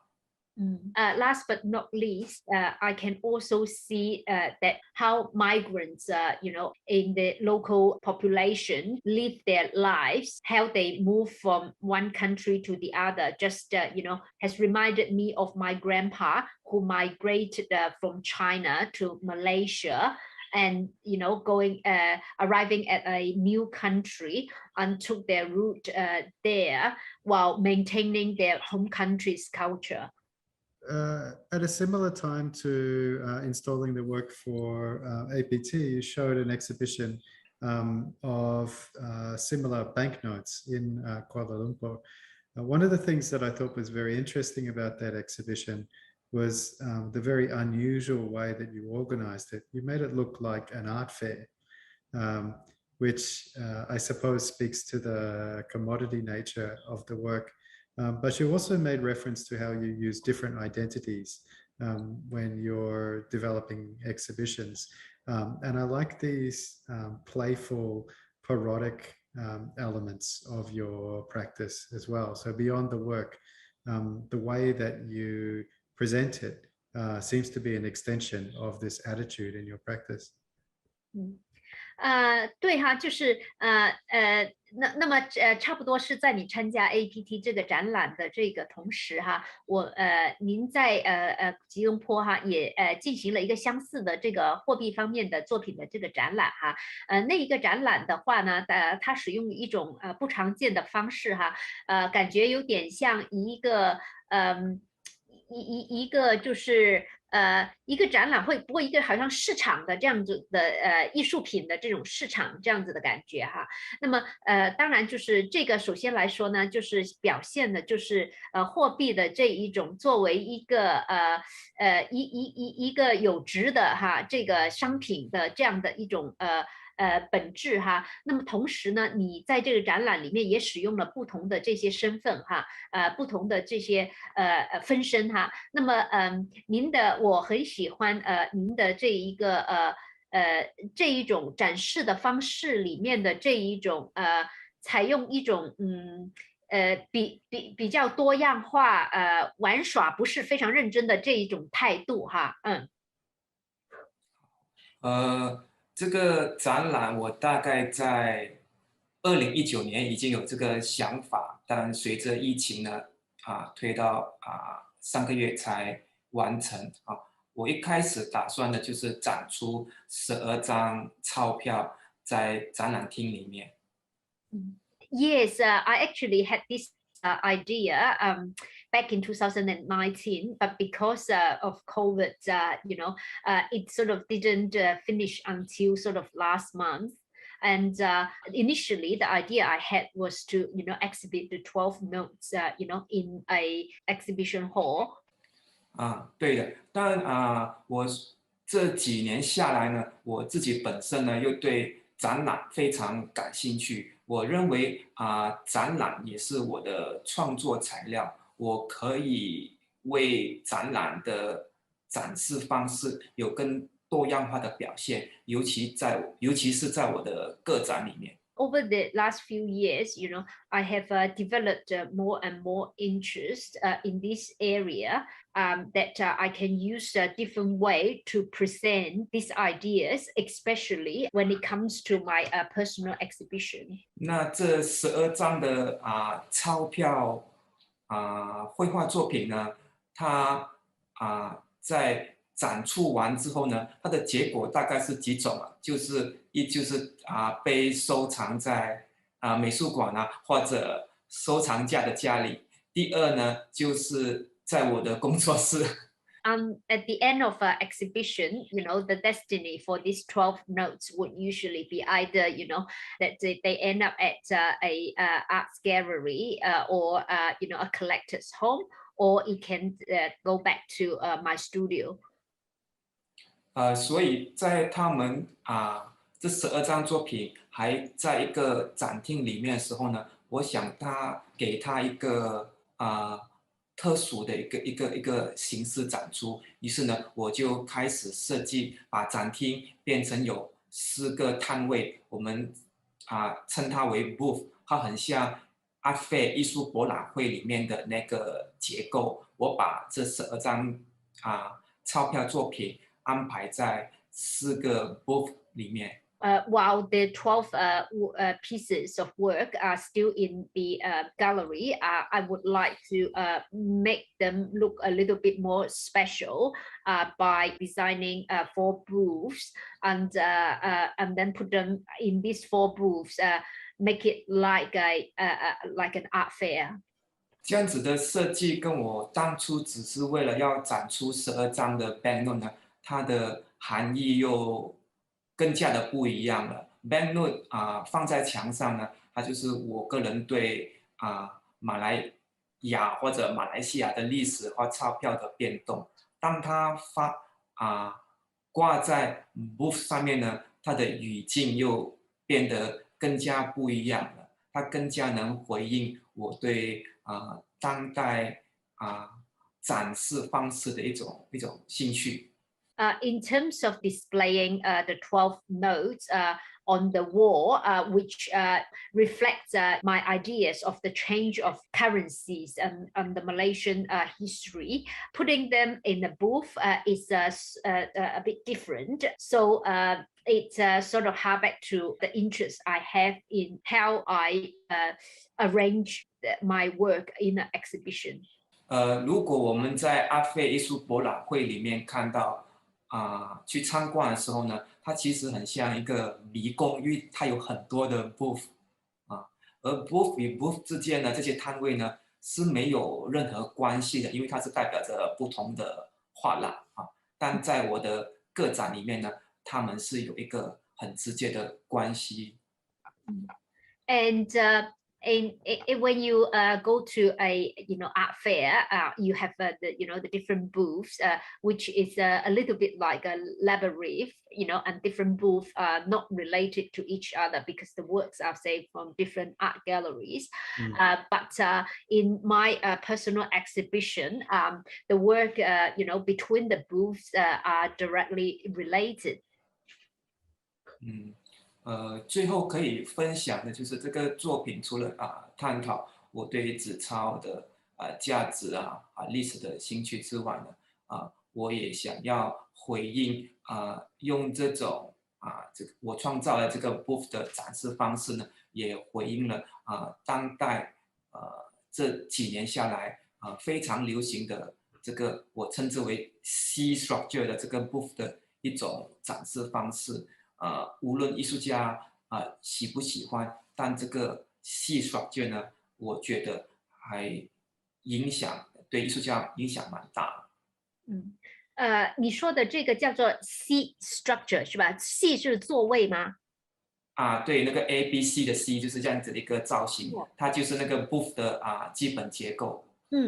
谢谢。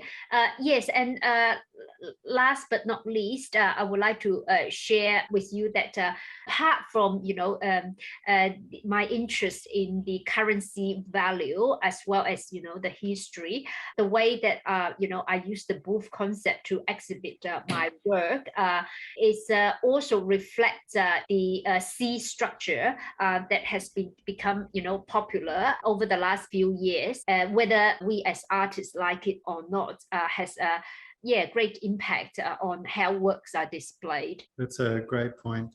I think that's a great spot to leave the conversation. I know we could keep talking for hours, but you've already given us plenty to think about. Thank you so much, Kim Chiew, for your contribution, and congratulations on your work for the exhibition. Thank you also to Mei Chen for your interpreting. It's been very, very helpful. Thanks so much. You're welcome. 这个对哈，所以非常感谢你哈，这个今天给我们这么多时间哈，那么我们今天就谈到这里哈。您刚才讲的很多东西哈，留下了我们很多思考的这个空间哈。祝贺你在这个展会取得这样的这个成功哈。谢谢谢谢 ，Thank you Reuben, Thank you May.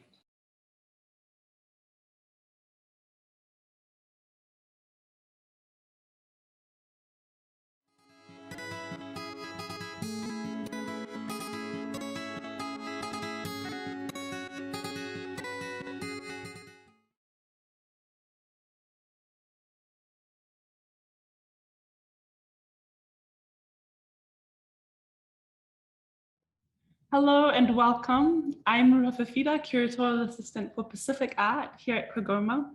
You are watching a virtual talk held in conjunction with the 10th Asia Pacific Triennial of Contemporary Art, or as it's affectionately known, APT10. I'm calling in from Kurilpa, the riverside land and waters of the Yagara and Turrbal peoples. And I would like to pay respects to those traditional custodians and their elders, past, present, and emerging, and extend that respect to all First Nations peoples that this conversation reaches out to today. Today, we'll be exploring the work of the Seleka International Art Society Initiative, their artwork, specifically their artwork for APT10. It is my great pleasure to be joined on screen here by Seleka artists Daniela Petelo and Devita Latu, and also to be joined by artist and academic and APT10 interlocutor and translator Linkoni Vaka'uta. Daniela and Devita are joining us from their Seleka studio in Haveruloto on the main island of Tonga, and Linkoni joins us from Suva in Fiji. So welcome to all of you, and thank you for making the time to be here with us today. Really looking forward to this conversation. Perhaps we can just dive right in, and it would be wonderful to hear from you there in Tonga a little bit about the story of this work. Hifoki Olunga is the title. How it began, how the ideas evolved as you guys were in the making of this work for APT10. So I'll just hand straight over to you. Okay, after we opened the table about this exhibition from the beginning, we were really, we appreciated the fact that Ruha had decided to have us to paint for Tonga. Since this is our first time to partake in this event. And it was yeah, it was quite challenging at the beginning because we didn't know. I mean, especially myself, I had not exhibited in Brisbane, and the whole idea sounded very alien to me. So it took a while to sit down. We conversed with the young people about just having propositions about the work, the ideas, and also just to my own contemplating and reminiscing about what the body of work should look like. Because I performed different various styles, and I did not know which. I just had to pick a certain style for this work, or two. So I decided to pick two styles for this. And like I mentioned before, we were not quick to name it, but it's a fruit of just numerous discussion, a group discussion of the work, how it should be approached, and finally it gave birth to this name. I think we're really lucky. It was kind of a tricky name too.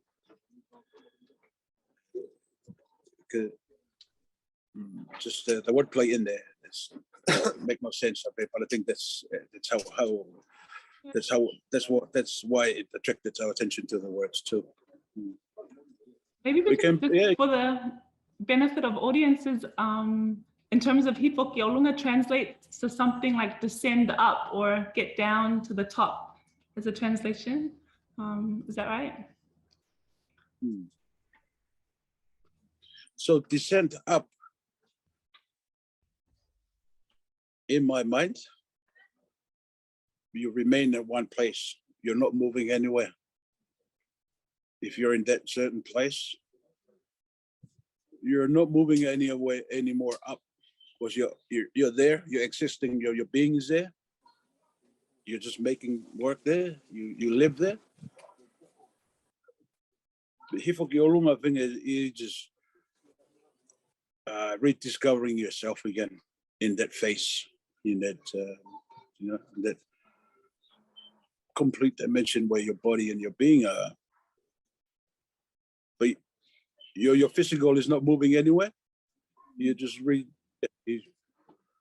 I know you wake up from a dream and you find yourself, you are with yourself again in that same place, not going anywhere physically. Maybe your mind is, maybe your skills are, they travel to gain new strength, or you remain there. Vayeda, you mentioned that you had a couple of different styles, and I understand that this work is perhaps one of Seleka's most ambitious works, where you're thinking not just about the painted work, but creating the space for the work to inhabit while they're here at the gallery. I just wanted to share, wondered if you could share a little bit about the works you chose to put in there, and also how the thinking that went into the design of that space as well. I wanted to make the biggest artwork on paper in Tonga. So that was just a selfish ambition I had. So I decided to go on with it, and I did create the biggest work on paper in Tonga, from Tonga. So, and I'm actually glad about that. And I could not accomplish that with the style I employed on the other smaller pieces of work, the portrait style. So I decided to pick the Lopesi for that. So, but I had to beat myself up numerous times to come up with new ideas, new concept for each of the 200 plates. So it was 200 plates of Lopesi, and each one where I wanted to keep them original in their design. Yes, so it took a while. I mean, it took me probably over 6 months to actually have concept and the actual work put out. But I was actually happy with it. And then I did that.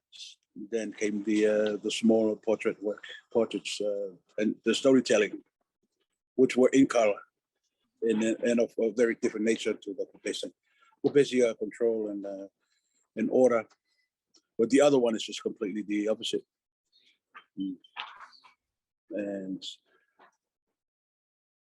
But I think I had, while I was making the other, I wish I was longing for the other. for the Lopesi. When I was making the Lopesi, I was longing to get it done with so I can move on to the color work. So, but in the midst of making the Lopesi, I had to stop it at some point and make the color work.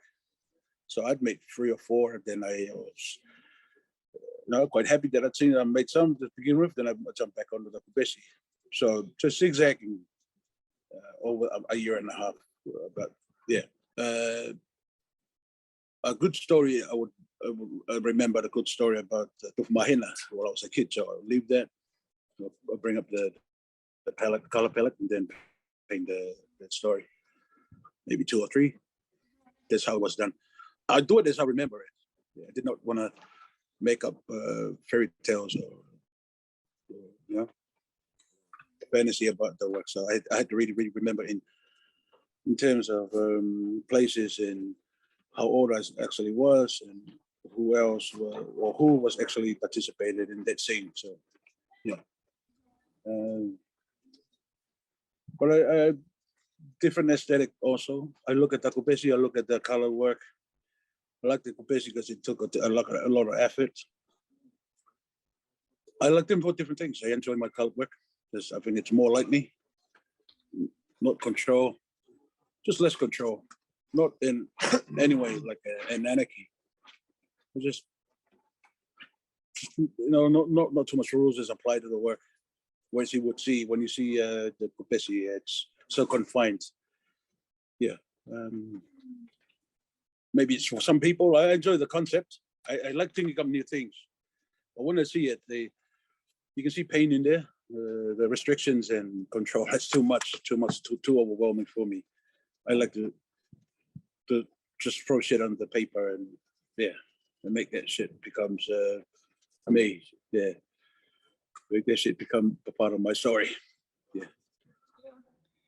It'd be nice to dig a bit into some of the narratives in your work, in both of your work. And I thought maybe just to hear a bit, you've mentioned 2 styles. One is that you approach this really leaning on Lopesi, which I understand is the Tongan word for design or pattern that comes from the making of bark cloth, where there's kind of this rigid geometric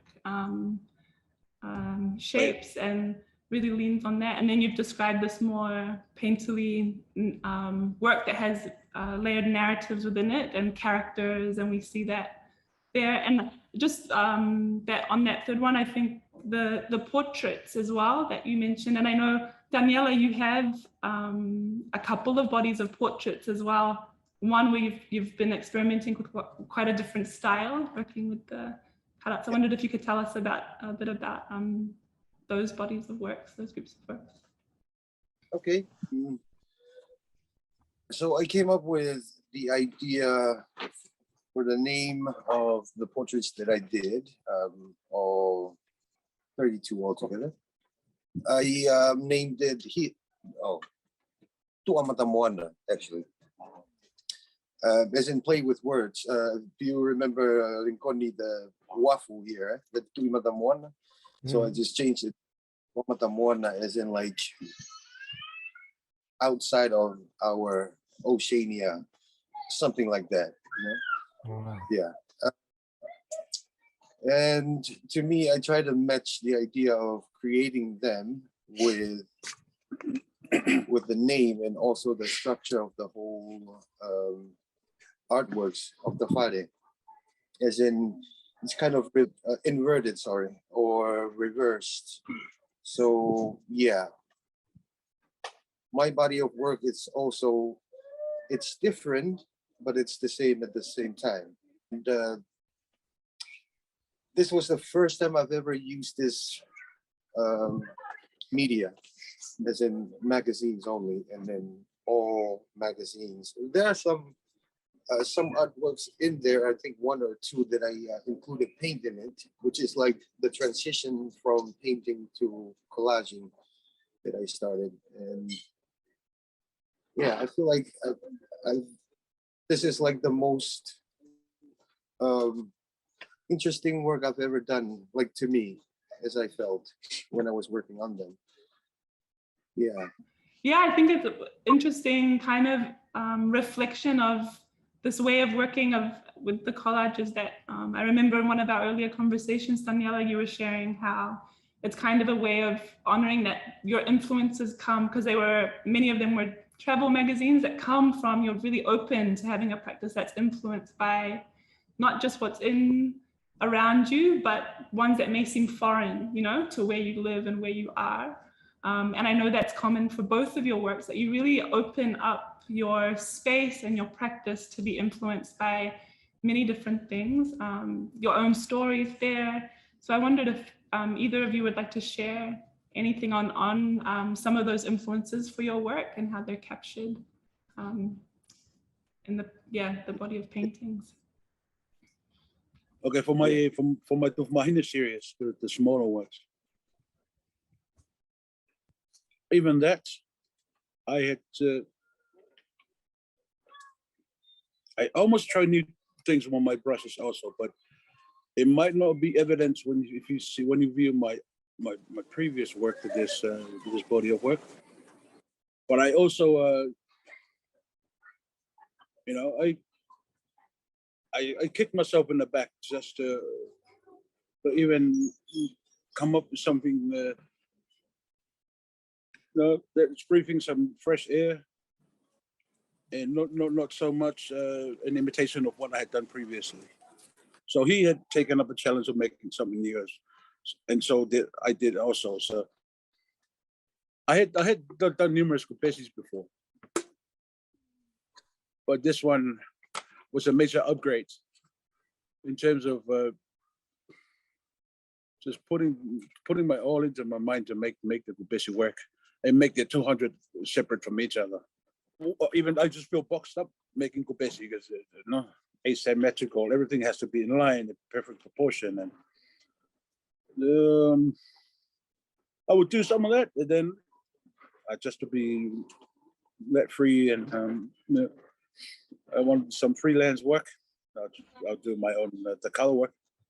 So it was a good balance, and they speak of the same story. They speak of the same. I mean, they're both from me, but I'm happy that because there are times, been the same for each artist. You get quite fed up with what you're doing. You want to see something quite different on the canvas. And that's how I do it. So I resort to one instead of the other. Sorry, David, I was just interested in your comment about the stories within them. Would either of you like to elaborate on the stories that you were focusing on in your work? Well, a large part of my life the first half of my life was being spent at this very place. So it's very enriched with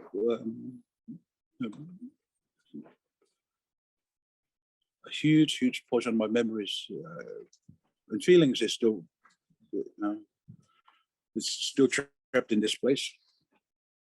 Very sentimental to me even now. That's why I felt it was really only natural for me to make the work based on this place, because that's where my family was. So it was not just a mecca for me, but it was for the family. So it was our mean of living. So our life and time had to be spent there as for work, and it became was my favorite hangout. It was #1 spot for myself, my family, myself, and it's so I could not have picked, if I did not pick Mahina, I would have picked Australia maybe when I was there for school. I didn't want to pick Australia.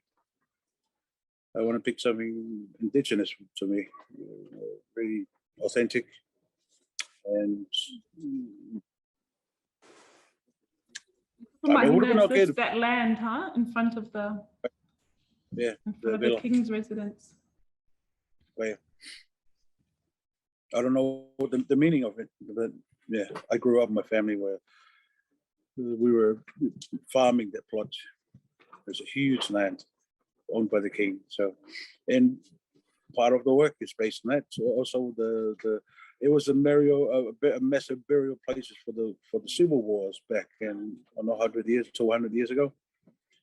So we would come across some debilitating bones and just graves. So before us, it was being stepped on and be utilized by generations before us. And then we came one day and we made use of that land. Then we dug up some history of it. And now I see it. We removed the coconut trees from there. So now it's coconut-less. So that's one thing we left on, that's a scar we left on that land. Just like those people before us, they left bones in there, we dug them up. And my stories implies all those things. How we grew vegetables and we sold and exported, and that went into our school fees. That's how I am able to speak English and paint like I do. I guess we invested, we had business on that land. I think what Vayeda and Daniela are doing is sort of, when they're talking about, okay, I'm kind of fed up doing this old thing and trying to do new things, it's kind of very similar to the avant-garde arguments. They are trying to push the envelope, so to speak, in different styles and new ideas, and trying it to, it's exactly, we'll push it, try to get new ideas and try to get the public get used to it. I'm looking for the outside, for the art people to say it, but it's also in what in Tongan concept is called tulimalie. It's like there is the traditional tulimalie with applied for traditional art, but it's also in order to create new art form, it's very hard in Tongan society when the traditional to departs. So when you contemporary, when you depart and do something else, it's called tulimalie. So in other words, they are chasing their own malie, their own aesthetics, their own ideas. So basically, what they're doing is chasing their own malie, their own stories, their own questions. So basically, if Daniela and Vayeda in the Kalapu and people said, what are you guys doing? It's like, it doesn't look like Tongan art. So what the argument for that? Kataki, it's an kulturi aku ma ye. Peteke mahino, peteke fe ai. Why be tau turi mari for tu? Why mo tau turi mari for look for fato? But what I am doing, kulturi au mari ke hanga part tiny. Yeah, for this. So in order to depart from traditional ways, I think what they're doing is chasing their own malie. Because in Tongan society, malie is in the top. Beauty is not malie unless it's acceptable by society, unless it's just you and your friend and you say it's beautiful and you have your own malie. So I think for me as an academic to analyze that, they are at the moment in the forefront of chasing that malie, trying to change the narrative, creating new narrative. I'm looking at it, it's sort of, it seems as a Tongan, that's what they're chasing, new ideas. I think that's a good description of what we're pursuing here. To build on what Linkoni has shared, that Seleka, you make a lot of effort to really try and challenge yourselves to think differently and to welcome different ways of thinking about things, different perspectives.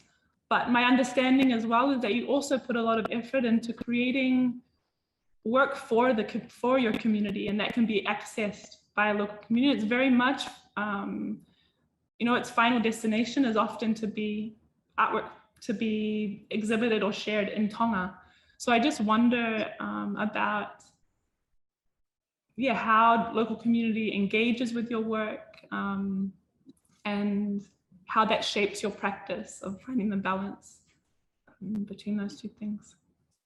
I think our actual work is hardly,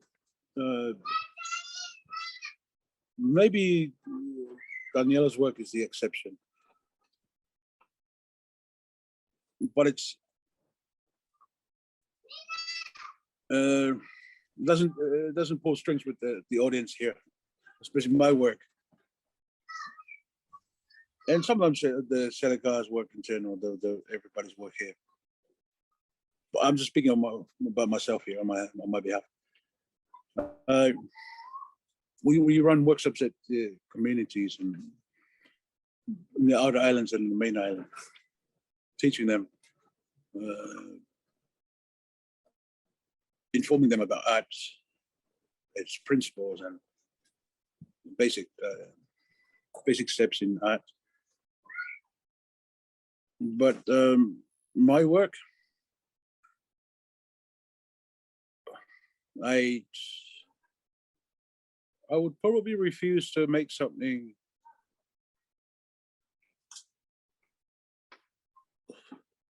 I mean, how else do I paint Tongan? How else am I supposed to make anything Tongan or more Tongan in my work? That's just the way I see it. Look, some people are their only comfort is painting like their next door neighbor. That's another way of painting, but it's not the only way. So my way of telling my story is just one of those ways. Too bad nobody is trying to imitate my way of telling my own story, or nor am I imitating someone else's way of telling their stories. Also, maybe if I was to paint with words, nobody is liking the words I used to paint my stories with, or to tell my story. Nor do I think it's any less or greater than any other art teller or storyteller in Tonga. I am one of a few or many. I don't think my work is of less respect or integrity, because yes, I do use outside technique, but in doing so, people push my work out from Tonga. That's okay. I mean, how else do I mean, is legit as the work is. I believe they're Tongan, 100%. More Tongan than the Lopesi work you would see overseas, done by Tongan artists, the diaspora arts. But yet they would collect the title Tongan art because they use the emblems and the motifs.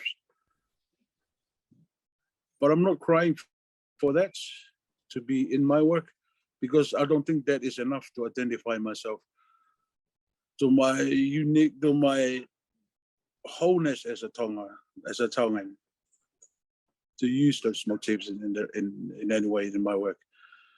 Just so to remain Tongan or to be identified as Tongan, but has no necessary means of my work.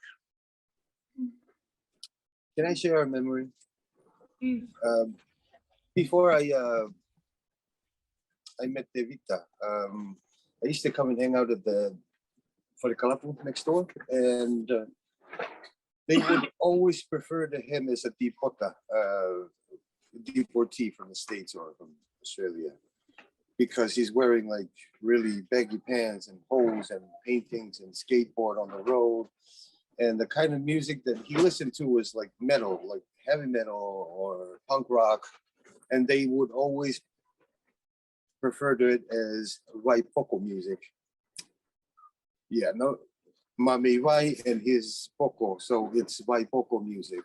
And they call his work devil paintings, demonic paintings at Vaka'uta. And it's just from looking without understanding. But luckily, I did follow that. I was like drawn into the, I don't know. The music was the first. We had a similar interest in music. He came up and asked for some music. So I gave him some CDs, and then I would listen to it. I would never play it in front of my other friends because they might think that I'm a devil worshiper as well. So I play Tongan music with them, and then I listen to the other songs on my own, on my headphones. Yeah. But they were not devilish music. Yeah. They were just your average punk band. Yeah, like that you would listen to on the radio, like like commercial music. It's not even heavy duty satanic music. No, but that's enough to drive tongues crazy. It's interesting what you mentioned, Daniela, that it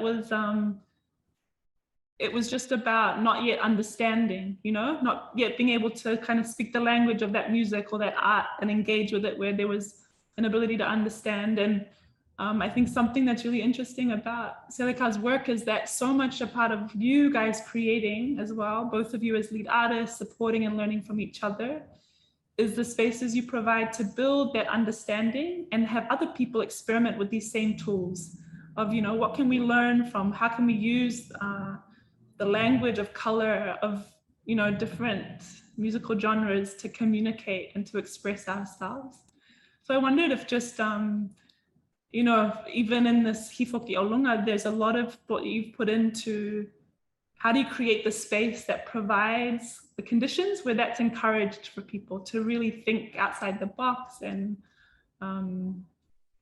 yeah, to be ready to learn and experiment. There, I wonder, even in your studio space, like, yeah, what's Seleka learning at the moment about creating those spaces for others and providing education about different art forms? Yeah.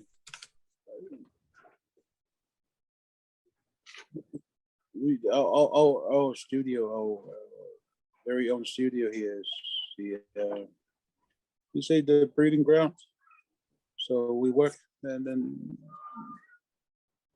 people just come and drink out and they'll watch us make the work on the spot. And there'll be questions from them. And then before you know, there's a discussion. And then there are books being taken out, or we look at artworks from books and artists.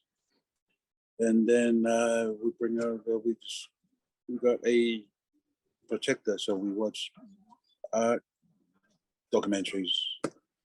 That's how we slowly intervene with the people here and just building up the interest in the arts, be it painting or sculpture or poetry. But those are the means that we have to sort of speak about the arts and also gaining interest from these people. Apart from the fact that we go and reach out, go to actual schools and communities. But from our very own, that's how we had done it from year one, from square one. Having a table, put the material on the table and work. And I mean, people would rock up on their own. They'll come. But questions are asked much later. It's once we get to know each other really well, that they're confident, then they don't seem to be scared of asking questions that might not be relevant or smart enough that we think of. They would throw at us personal questions about our practice. So, and I had noticed over the years, based on how we present ourselves in answering questions and how we talk to them, we explain to them why there's such and such a color and a line and this and that. It draws them into it, and then eventually they want to pick up the paintbrush and try it for themselves. That's the primary way of us evangelizing art. And then secondly, we are able to have the means like of a projector and art books from overseas, and now we have the internet. So these are later ways of working, methods of teaching them, but we still use our first primary way of painting, which is the raw way of teaching and explaining and telling. which I find is the most effective of all. I mean, people can look at the artwork online, but if we are here, then they come and they see us making it, then I think they get a lot out of by asking us a lot of questions about how such and such is made and why. Why is it here? Or why is it not there? Hopefully they will come back and say, "Hey, Dave, I wanna paint." And Connie, I'm wondering if you have any thoughts around knowing that you've also been part of artist collectives in the Pacific, particularly the Red Wave Collective, that made quite a significant contribution to diversifying and the development of contemporary art in the region. Just what distinguishes Seleka's approach and practice for you? So the Seleka's approach and the Red Pelly's opening up your center is very similar in terms of operation. Like it's a Pelly open center is Pacific Island sort of approach. Like you have that space and people come in, they watch. We watch our elders create art. We tend to imitate them. It's that kind of concept. I guess. And Pelly opening that, and Thebe just do it. It just become normal for them to open up space like, and that's how in the villages in the island it's an open area, and kids can come and other people can come and watch, learn, and appreciate art. That's how we do it traditionally, and then we just open that. But to bring it back to what has been said before, I was interested in terms of when Thebe said, looking at how diaspora artists sort of excel in terms of contemporary art. It's a part of that. Like in me, I always wondered about that question: why the Pacific Islanders are more successful overseas. It's also in terms of not only the living aside. Well, a big part is economic situation, purchasing power, but that's a different market in terms of area. But a big part of it also is discourse. It's art discourse. It's what are those ideas behind those artworks, and to bring it back, and to bring it back, it's like if we're looking at Thebe's work and when they're doing those portraits. Oh, okay. When you look at when you guys do all those weird looking portrait faces, those if you be as a discourse writer, I could say I can use a Tongan concept called mata and sio. Those are the two things that affect with those portraits that you have created. Mata, because that's our face for the public, is a Tongan. Your most important thing is your mata. To put you down, they will degrade your mata. They create swear word out with mata something, or mata is something. So mata and then sio. Sio is important because if you do something like they consider is like that is stupid or inappropriate, they don't punish you. They punish you in terms of it's where did you go? How come you should have known better? So CEO is important. Mata, CEO is important. Maybe then, Connie, just for audiences that don't speak Tongan, mata is the word for face. Yes, and CEO is to see or look. Yes. Thank you. So me, excuse me, when I look at those portraits, it's applied to mata and CEO. Like look, it's a different kind of look. It's like there are some look there that is, yeah, CEO fear, when CEO na go CEO taaki. Like no, you know the CEO taaki is like CEO mutula or CEO like the gossipy kind of face or sort of, yeah. So there are the discourse to me that elevate those portraits is mata and CEO. Those are the Tongan concept that comes out, that oozes out of those portraits of different faces, the way they look, as if they're judging you, as if they compliment you. All those. It's a Tongan concept of mata and CEO that elevate those portraits and work. The art world doesn't look at beauty. Beauty is long gone. They look at the originality of ideas and style. That is it. Yes. I was just thinking service is there's a real spirit of service in the way that Seleka functions. And I wondered maybe, Daniela, if you could share some of the, what's on the horizon for Seleka now in terms of other things. I know you guys are involved in many things for the community and collaborating with organizations and other institutions. what are you looking forward to in this year, and what are you working towards as a collective in this year? At the moment, we just finished the workshops with UNESCO, but everything will be exhibited on the 15th of December. That'll be all the result of the participant that we taught over the last few weeks, 7 weeks probably? 3 months. Oh, 3 months. Yeah. And we will, all the participants will be exhibiting whatever they have made throughout that 3 months in December. But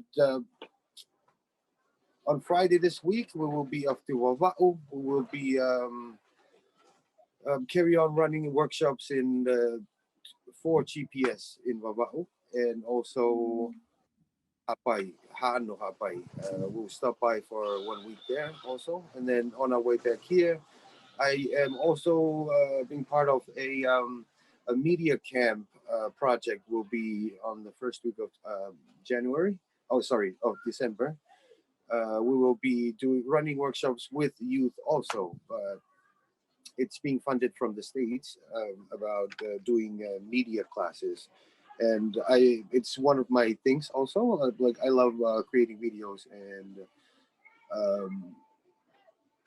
music, and I'm really looking forward for that also. In the horizon, I think, yeah, that's the horizon for right now. Yeah, so I was just thinking, this experience in creating a work for APT, you've shared really was something new and different. It was a new context. It was a new way of working in terms of thinking about the work, and also constructing a space and an installation around that, and thinking about the relationship to each other. And I just wondered, what for you are things you've learned from this experience that you'll carry with you moving forward, and in your practice moving forward? What stands out? I think for me, planning is like one of the most important thing of this exhibition. Yeah, honestly, I never really plan things. Even when I work, I don't like planning. I just start working, you know. And whatever I start with, I build up on it, or I add something else onto it, but never planned it. To me, planning, we've been planning for like over a year probably before we even actually started. Yeah. Yeah. To me, like I think like planning really feeds my mind on how to do a work, like expectation and everything to be in order with the plan that you're doing. And also it's professional. And this is like my very first professional exhibition I've ever been part of internationally. Yeah. And challenges, I would say, it's just this scaredness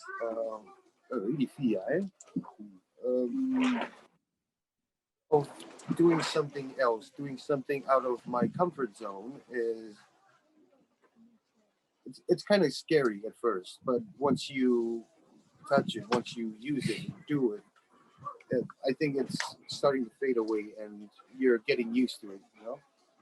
To me, it's like that. And sometimes I wonder, and I think, like when we were talking about the first question about the Hifuki Orunga, the thing on my mind was like, I am the gap between the floor and the fare.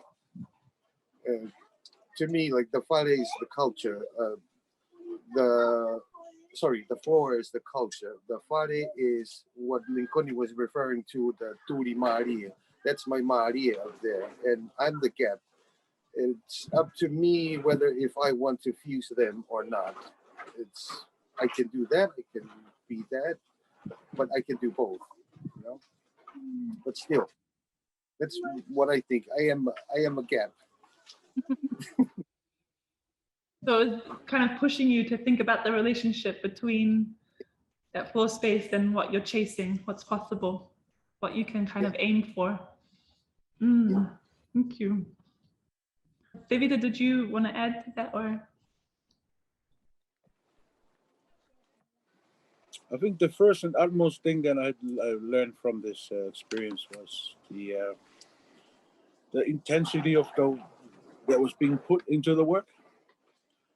I pushed my limits. I had worked for 4 days non-stop. Numerous occasions I worked normally, particularly 3 days. I can work 3 days non-stop, day and night, day and night. So I was just testing the limit of my my mind physically and mentally. So that's one thing that I know the amount of energy that I can put into something and the commitment that I can put into something. This is the first thing that I've learned from this. I know how much I can perform, and like I said, I almost had to dress myself up mentally in quite a more how do you say it? More, maybe not more, but in just a different state of thinking, a state of mind to approach the work. So to make it behave differently. Not so drastic, just enough that to me evokes self-satisfaction from creating something that's quite separate, quite different from I would have normally done. And it's not, maybe I was just a bit scared. I thought, maybe my normal type of work would not be able to stand up, or it's not worth enough to speak for Tonga. And so I swung almost into a different mode of thinking. But it was not hurting me. I like it, I like it too. And also, it's just money, body and mind in training. Actually, I was not as to do it. It was part of the enjoyment too.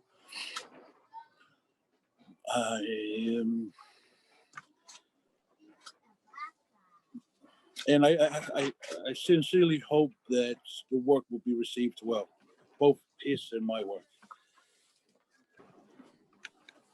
How irritating is our work to people here, and for our work to speak for Tonga, it's even more irritating for Tongans, that we have been chosen. So you're partly to blame, Roha. But I was not ready. I was not ready to morph into something more friendly or more attractive or more beautiful. I was just gonna keep it raw, as David Dalatu would make it. So yeah, and after I did ask you twice, why did you pick us, Roa? I wanted you to say because I wanted you, David, to make something Tongan. But that was not initially the idea why I chose to make a Lopesi. That was a internally and a choice for myself. It was not something that kept me from hatreds that I would receive from the public here. Far from that. If anything, I want to make something so irritating and offensive. But I mean, the Lopesi was not, it was not amending our relationship between us and our public audience here in Tonga. But thank you for choosing us. I just want to say, like, whether you two realize it or not, you two were ready. You two were ready. Your work, to me, has international standard. It's just, we just need to weave that discourse into it. A lot of it is a lot of how people, I mean, I wrote about it. Our people's mentality towards art is not that widely vast. We haven't reached that stage, where, the girl who woke up and took her bed to a gallery and sell it for $1 million. We haven't reached that stage yet. Our people think of art in terms of traditional art. we know that because we have juxtaposed the usefulness of that art into our culture and everything.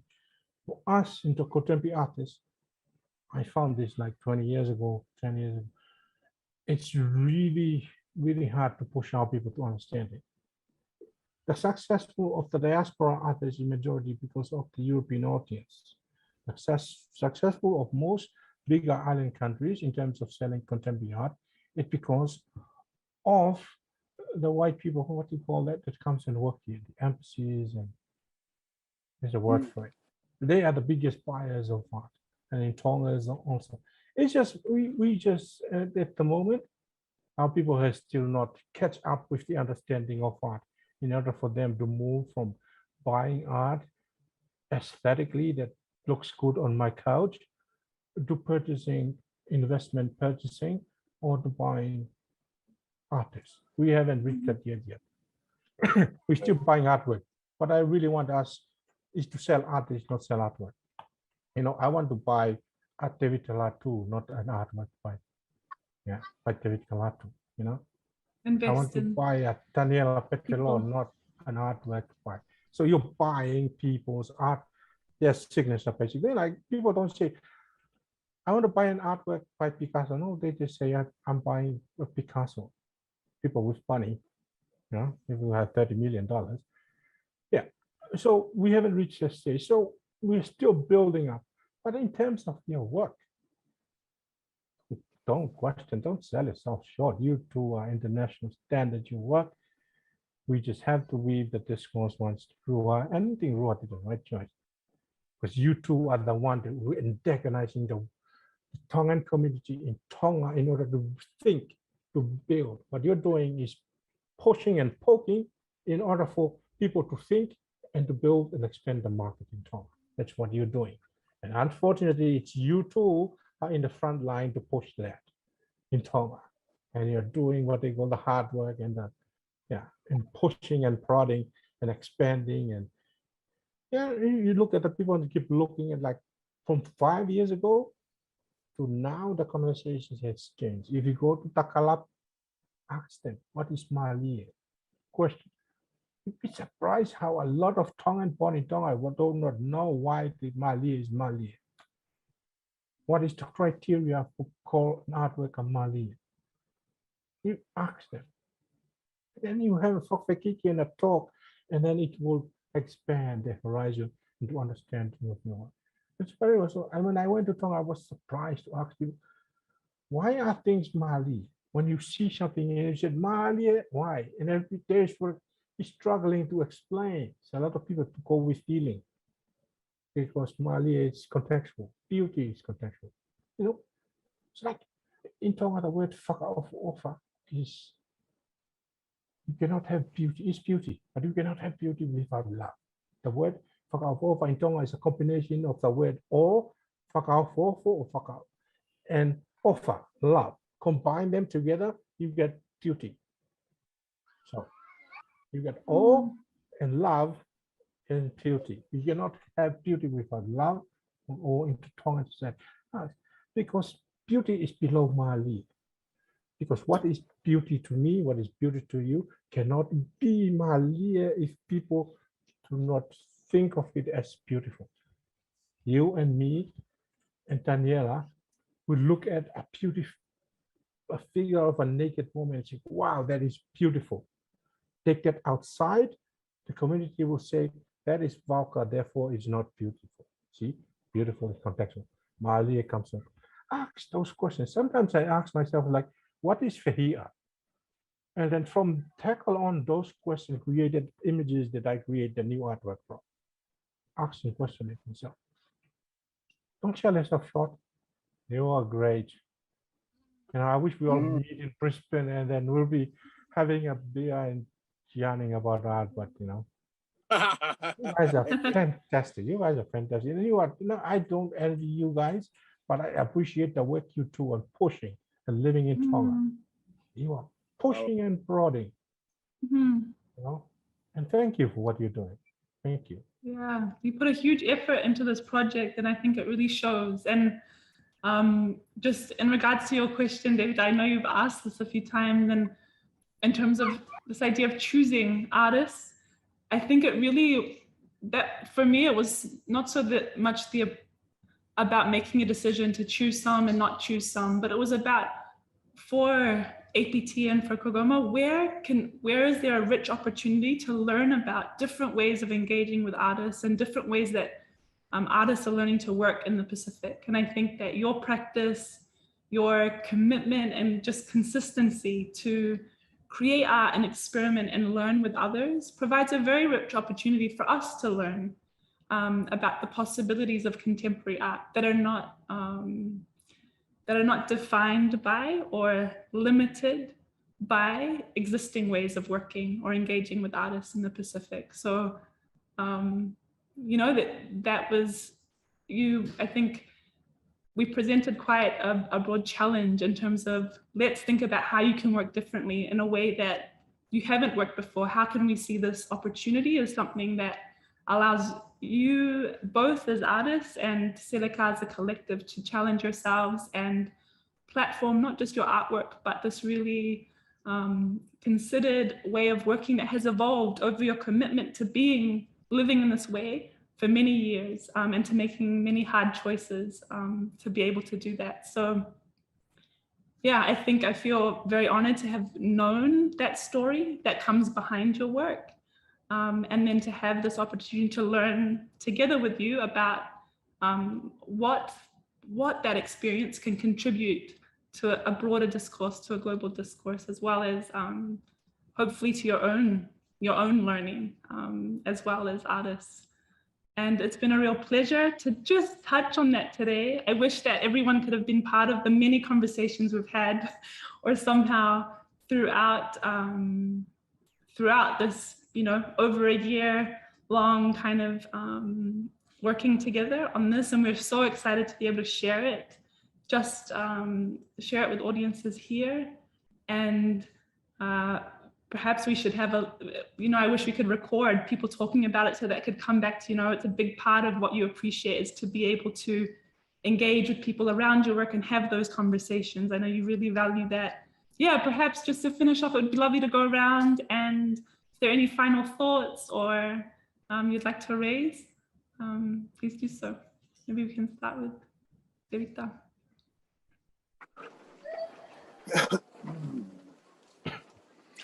If we were able to have been there, I would have liked to very much to talk with the audience and just understand how they take the work. I can give my own definition of the work, but it'd be great for them to have their own say, how they see it, how they approach it. And I think that could be a very good lesson for me to I can have you form a new relationship with your work by having by accepting other people's view of it, or how they approach it from their angle. And also, of course, for us to see other artists' work and have our own critiques and our own comments on their work. I think we would learn a great deal if we had been there to watch other people's work. That's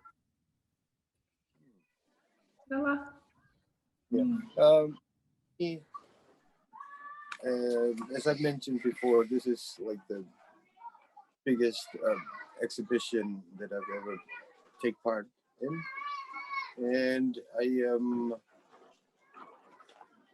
am not going to stop here. I'm aiming for a bigger one in the future, or like whatever's coming.